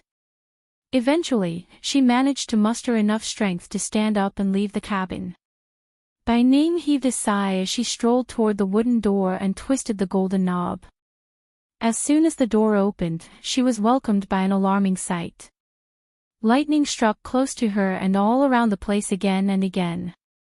The sky roared as an eternal thunderstorm dominated this realm. Strange sounds erupted from behind Bai Ning, perhaps 2 beings fighting each other or a collapsing landscape. In spite of the treacherous landscape, she got the feeling she was not in immediate danger. This place was no walk in the park, but at the very least, she should be able to survive for a couple of weeks. The men she brought from Sky Hall and those who occupied the mother tree were doing typical labor such as carrying crates, erupting tents to survive the thunderstorm, and digging holes everywhere as though they were searching for something. It was tough for Bai Ning to see through the ashen air. The entire place had an eerie crimson-red hue to it. Bai Ning decided to go out there and look at how the digging process was going in person. Cupping the mother tree was just a secondary task. Their main task was to dig up something that the mysterious Lord ordered the Great Elders to do.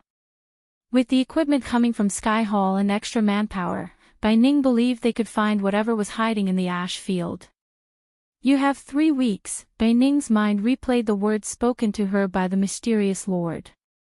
Initially, when they first arrived at Destinies 2 months ago, she had no worries or pressure. The mysterious Lord rarely bothered to speak to her.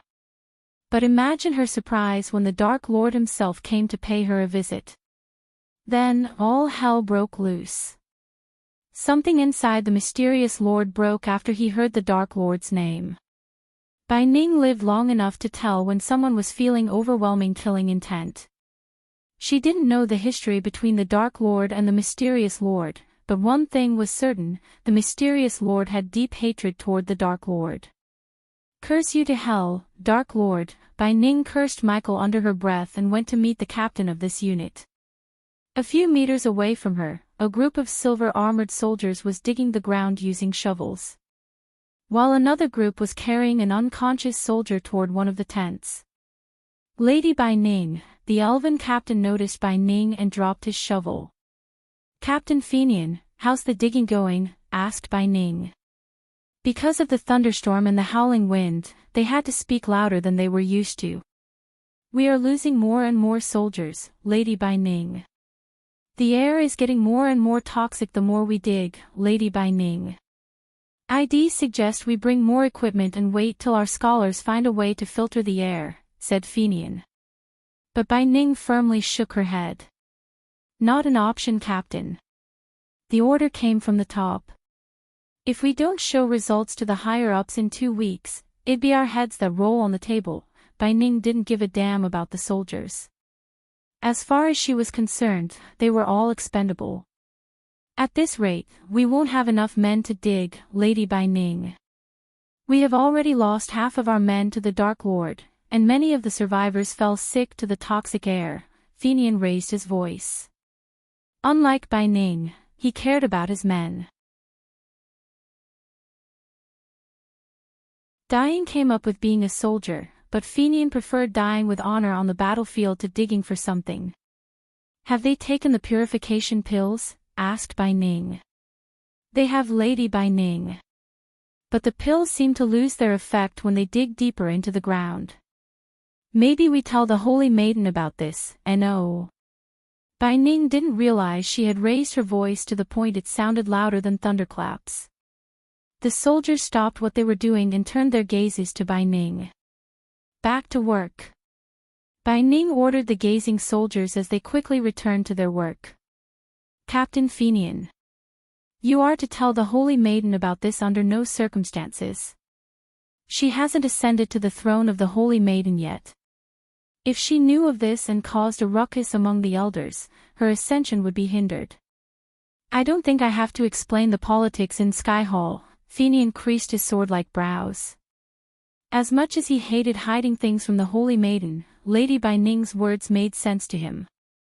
Besides, he knew Lady Bai Ning cared about the Holy Maiden more than anyone in the Sky Hall.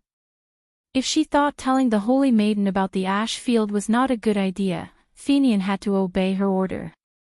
The only thing that worried Fenian was the lives of his men.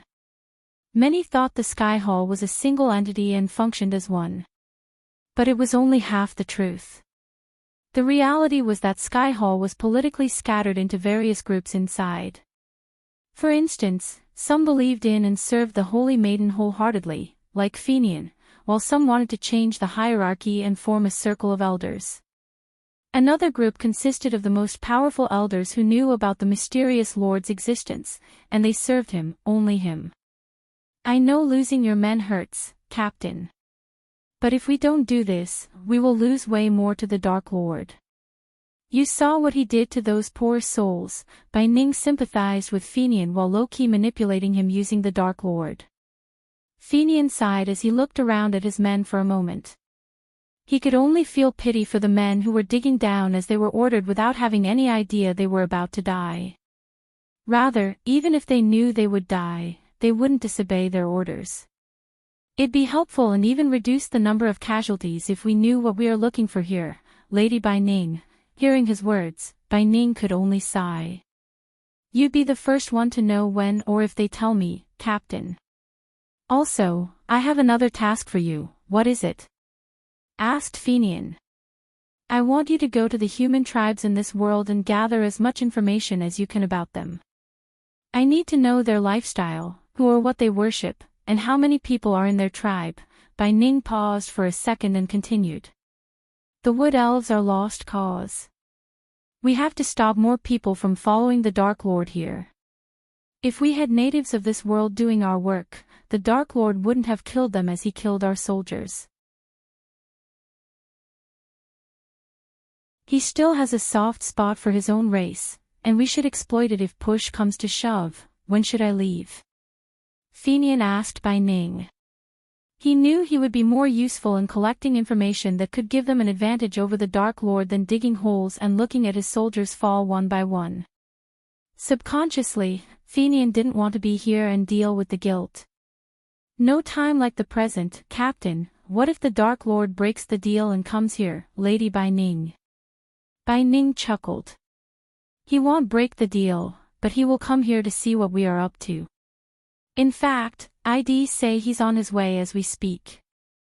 You go and get ready to leave, Captain. I'll deal with the Dark Lord.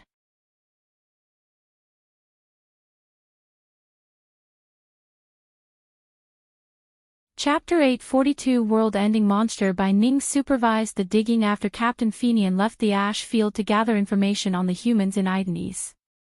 As time passed, more and more people fell sick to the toxicity in the air. Even the soldiers at the fusion stage collapsed like a lump of coal. After seeing almost 15 soldiers fall to their death, Bai Ning wondered what the hell she was ordered to dig up.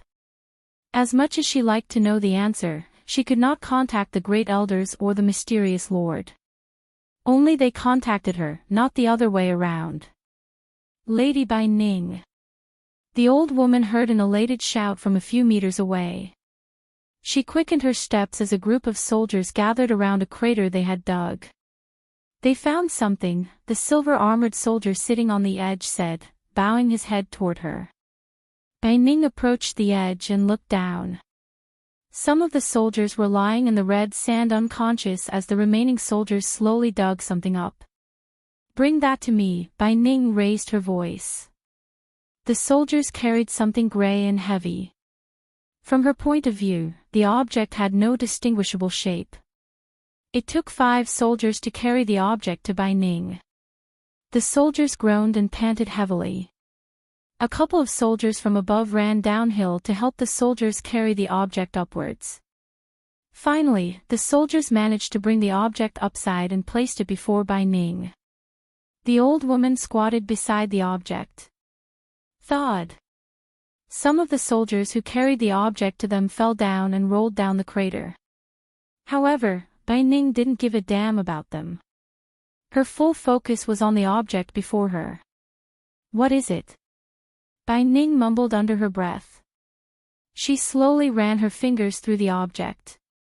Because it was under the ground for so long, its surface was blanketed with a thick layer of dirt. She rubbed off the dirt as much as she could. The soldiers helped her with brushes and tiny tools they used to remove the dirt. Then, the object started to take the shape of a triangle. The bottom of the object had cracks, and seemed like a part of it was missing. Judging by the smoothness and the shape, Bai Ning had a feeling that this might be a broken tooth. Lady Bai Ning. As she was pondering about the object, she heard another shout. This time, a group of soldiers carried a 6-feet-long pillar toward Bai Ning. They placed the pillar with a heavy thud. To Bai Ning's surprise, the pillar and the object on the ground seemed to have been made of the same material. Bai Ning looked up as she saw the pointy end of the pillar and felt a chill running down her spine. "It is a tooth," Bai Ning muttered. The pointy end, the shape, and the cracks on the surface, everything pointed to one thing: a tooth. She wouldn't have come to this conclusion if she hadn't seen dragons in real life. But the tooth was too big to be a dragon's unless the dragon was almost 200 meters tall. There was no mention of a 200-meter dragon in any texts, and according to her knowledge, a dragon could not grow to that size. It was biologically impossible. Bai Ning's jaw dropped a few inches as she looked around the ash field, shocked to the core.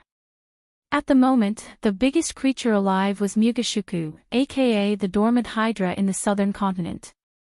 As far as Bai Ning could tell, the tooth belonged to an ancient beast bigger than Mugashuku. "We are standing in the graveyard of an ancient beast," Bai Ning mumbled. Her mind cancelled out all the sounds around her. The eerie silence rooted strongly into her heart as fear crept down her spine slowly. If the tooth alone was 6 feet tall, she could only imagine how monstrous the beast would have been in real life. "Take this to my tent and keep digging," Bai Ning snapped back to reality after briefly being in shock. Then, she took her gaze from the tooth to the soldiers around her. "Scatter the demon caskets you have dug out," Bai Ning ordered the soldiers. Her tone contained a sense of urgency. "Yes, Lady Bai Ning," the soldiers quickly nodded and carried the tooth to Bai Ning's tent. Meanwhile, the rest hurried toward the largest tent on the field to take out the demon caskets they stored there. Even on their way to the tent, some soldiers fell unconscious. While the soldier who was carrying the tooth to Bai Ning's tent wobbled as their legs felt weak. The radiation coming from the tooth was too much for the soldiers to handle. If she wasn't an immortal, she might have lost consciousness to the radiation. Bai Ning watched the soldiers carry out their words despite their comrades falling down like flies. Their loyalty and devotion toward the Sky Hall were truly remarkable.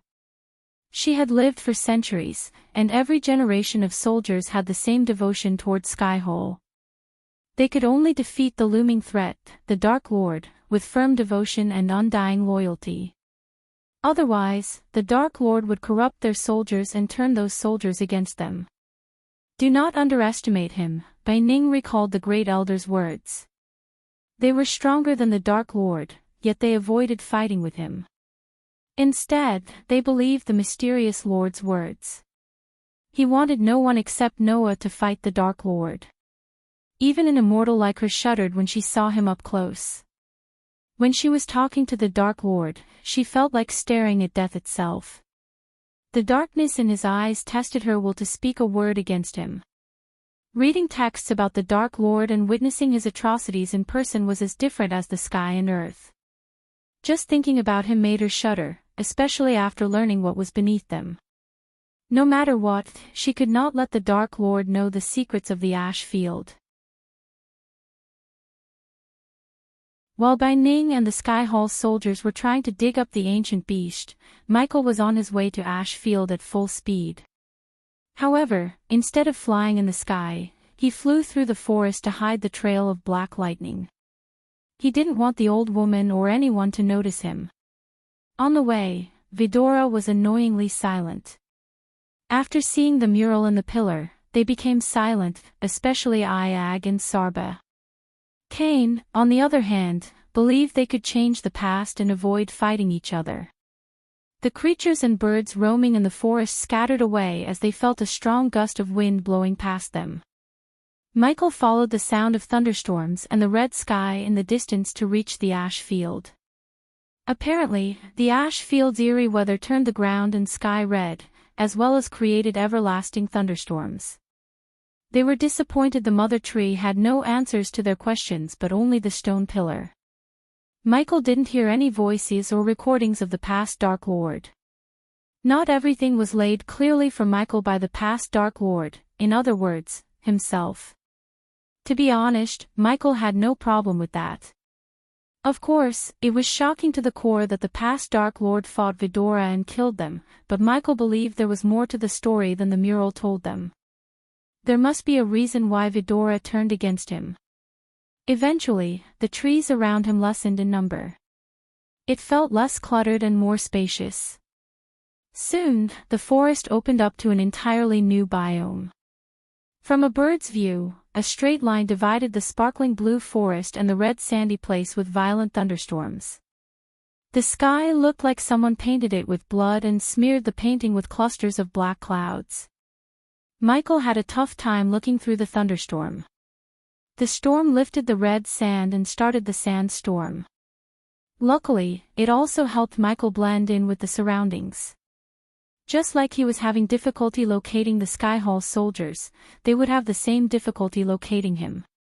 Thanks to the thermal vision, he was able to locate the soldiers. As soon as he turned on the thermal vision, he saw several yellowish figures with glowing redness in the center running around. They seemed to be digging the ground despite the storm. In addition, Michael also vaguely noticed some tents and tried to locate the old woman among them. However, she was nowhere to be found, at least in his vision. Michael slowly ascended into the air to better view the place. Hovering in the air, Michael took out a few drones and willed them to fly through the storm. Bang! Surprisingly, the drones exploded into pieces in a few moments. Kane creased his brows. There is some kind of energy shield around the place. Finally, Sarba broke his silence and informed Michael about the strange energy dorm he sees around the place. I don't see any shields, said Iag.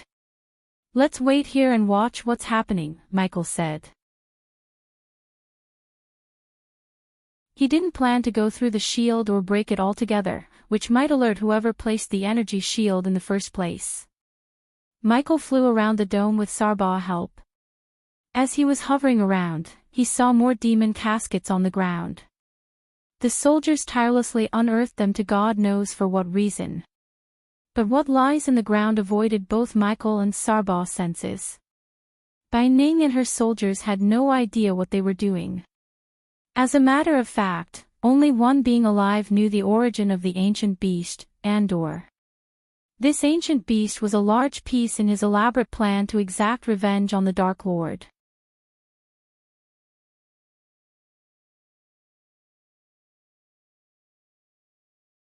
Chapter 843 Andor's plan for Vidora. In Andor's castle, the god of time and space was sitting on his throne alone as usual. Unlike any other day, Andor had a grin plastered on his face. The reason for his unusual smile was the thing covered in gray cloth. Whatever was hiding beneath the cloth took almost half of the throne hole. Andor would look tiny if he stood beside it. Looking at the cloth-covered object, Andor waved his hand as a 6-foot circular mirror appeared and hovered in the air before him. Something created a few ripples in the mirror as though the glass had turned liquid. Andor's hands glowed as he extended his hand toward the mirror. A bright light slowly flew out of his hand and landed on the mirror. Typically, a mirror would have reflected the bright beam of light, but not this one. Instead of reflecting the light, the mirror absorbed the light. Soon, silhouettes appeared in the mirror. Gradually, the ripples in the mirror settled down, revealing the silhouette's figure. The figure in the mirror had an eerie aura around him. He was inhumanly tall and had a busty build. Since the figure's head was covered in tentacle-like appendages, it was hard to tell whether the figure was male or female. But gender rarely bothered this figure. Something about the figure's eyes portrayed death. If the creepy death aura wasn't enough, the figure's eyes were gray as ashes, and the body was covered in soot-black fur. The figure was the embodiment of death. Greetings, Andor, the god of time and space. What a pleasant surprise. The figure talked in a demonic voice. If death had a voice, it would sound like the figure. Unlike the figure's words suggested, there was no delight or joy in seeing Andor. Folkrux, the god of necromancy, Andor greeted Folkrux back, hiding the disgust in his eyes. 6,000 years ago, Andor would have killed himself than to ask for Folkrux's help. Most of the gods treated Forcrux and his brother with disdain, as they brought nothing but death and destruction everywhere. Unlike the rest of the pantheon, Forcrux had fewer worshippers. No one in their right mind would worship the god of necromancy, which enabled mortals to reanimate the dead and spread plagues. Yet again, because of the Dark Lord, Andor was forced to do something he hated the most. In this case, Andor had to make a deal with Forcrux. "How is the mortal universe treating you, Andor? I heard mortals built countless temples to worship you." Forcrux's words and tone oozed with sarcasm. Hearing such a lowly god mock him, Andor's blood boiled to the point his eyes turned red. But Andor took a deep breath to calm himself. Like it or not, Andor needed Forcrux's help, and there was no point in fighting with him. "I sense a powerful death aura around you, Andor. Is that why you summoned me, using the Stone of Hikar?" asked Forcrux as Andor sighed. The Stone of Hikar was a powerful artifact used to summon a god from the mortal realm. Before the Dark Lord locked the mortal realm and prevented Andor from ascending to the god realm, contacting gods was as easy as snapping his fingers to Andor. As the god of time and space, Andor didn't have any need for artifacts to contact the gods in the god realm. Instead, he would just open up a portal and meet them in person. But now, Andor had to use the Stone of Hikar to summon Forcrux. Unfortunately, he had to wait another 100 years to use the Stone of Hikar again. Andor hoped summoning Forcrux was worth using the stone. If anyone could help him with the object he found, it was Forcrux. Andor could see Forcrux's eyes glistening with excitement. "You are right to sense the death aura. Look what I found," Andor said, rising from his throne. Then, he climbed down the stairs as the mirror followed him behind. Andor reached the object and pulled down the cloth covering the object. After the cloth fell down, Forcrux saw a colossal head of a hydra. The mirror had to fly back to capture the entire head. Even after 5,000 years, the silver scales still glistened in the light. "That's the Dark Lord's hydra," Forcrux stuttered. He was completely stunned by the head. 5,000 years ago, the entire realm of gods felt the effects of the battle between Andor and the Dark Lord. Even some of the powerful gods had to leave their dimensions and intervene in the battle, not to save or fight for Andor but to prevent the realm of gods from getting obliterated by the Dark Lord. The Dark Lord and his pet Hydra terrorized the realm and almost succeeded in killing a fellow god. Thousands of divine beings lost their lives as collateral damage, and the damage to the realm still had remnants of their battle. No one thought a Hydra could become powerful enough to rival the most powerful gods, and for hundreds of years, everyone thought the Hydra was unstoppable until fate played a cruel trick upon the Dark Lord and the Hydra. Something happened between the two that resulted in them fighting to the death. Only a few gods knew the real reason why they fought each other, and Forcrux was not one of them. The battle between the Hydra and the Dark Lord lasted for 2 long weeks. It was Andor who managed to teleport both of them to a separate dimension before they destroyed the mortal realm entirely. The gods had never witnessed such an intense battle between a god and a beast. At the end of their battle, the Dark Lord slew the Hydra and emerged as the victor. Forcrux was fortunate enough to witness the death of a terrifying existence. He watched the light of life leave the Hydra's eyes, and tears roll out from the Dark Lord's eyes. "Vidora!" Andor raised his voice as he burst into laughter. The Dark Lord's pet, Andor's words echoed throughout the majestic throne hall. He thought resetting the mortal universe would erase his mistakes. "Humph," Andor snickered. On the other hand, Forcrux narrowed his eyes. When it came to the Dark Lord, the entire god realm took a step back and analyzed everything. Every time they thought they outsmarted him, he pulled a surprise on them and made them pay. Hence, Forcrux couldn't be as excited as Andor. "Are you sure whatever you're planning to do with this is a smart move?" asked Forcrux. Andor's laugh faded away as he turned around. "Do you think I am making a mistake?" Andor creased his brows. Forkrux slowly shook his head. I am saying the Dark Lord doesn't make mistakes. How do you know that he didn't know Vidora's body would be spared from the array? Forkrux asked Andor. After the Dark Lord used the time array and locked the mortal realm, preventing the gods from entering it, many gods in the pantheon tried to break the array. However, they all failed and gave up. The only way to break the array was from within the mortal realm. In other words, only Andor could break the Dark Lord's array and let the gods enter the mortal realm once again as they were used to. Ha ha ha ha, Andor chuckled. If he didn't make any mistakes, why did he use the time array to reset the entire universe? I can agree that he doesn't make little mistakes, but instead, he made a gigantic one, and you are looking at it, said Andor. I am going to wake up to his worst nightmare. The last time they fought, this Hydra almost killed him. This time, I will make sure it doesn't fail, Andor patted the Hydra head. I assume that's where I come in, Andor nodded as Forkrux rubbed his clean-shaven chin for a brief moment. What's in it for me? If I want to help you take down the most insane and powerful god, you have to make it worth the risk. After all, we both know how far he would go to take down those who wronged him. Forkrux started the negotiation like a sly fox. Being a god didn't mean they all would be benevolent and merciful. Some of the gods made even the worst mortals look like magnanimous beings. There was a reason why the Dark Lord slew some of the gods and willed to wage war against the pantheon itself. He hated most of the gods to the core, and some gods would say he had all the right to hate them after what they did to him. The pantheon still believed some gods helped the Dark Lord achieve the things he did, but they found no traitors among them. Forkrux's words didn't surprise Andor at all. In fact, he expected the god of necromancy to ask something in return. You get to take the body of whoever falls in the battle. Hydra or the Dark Lord himself, you'll get to play with their bodies. Forkrux's eyes sparkled as he almost drooled.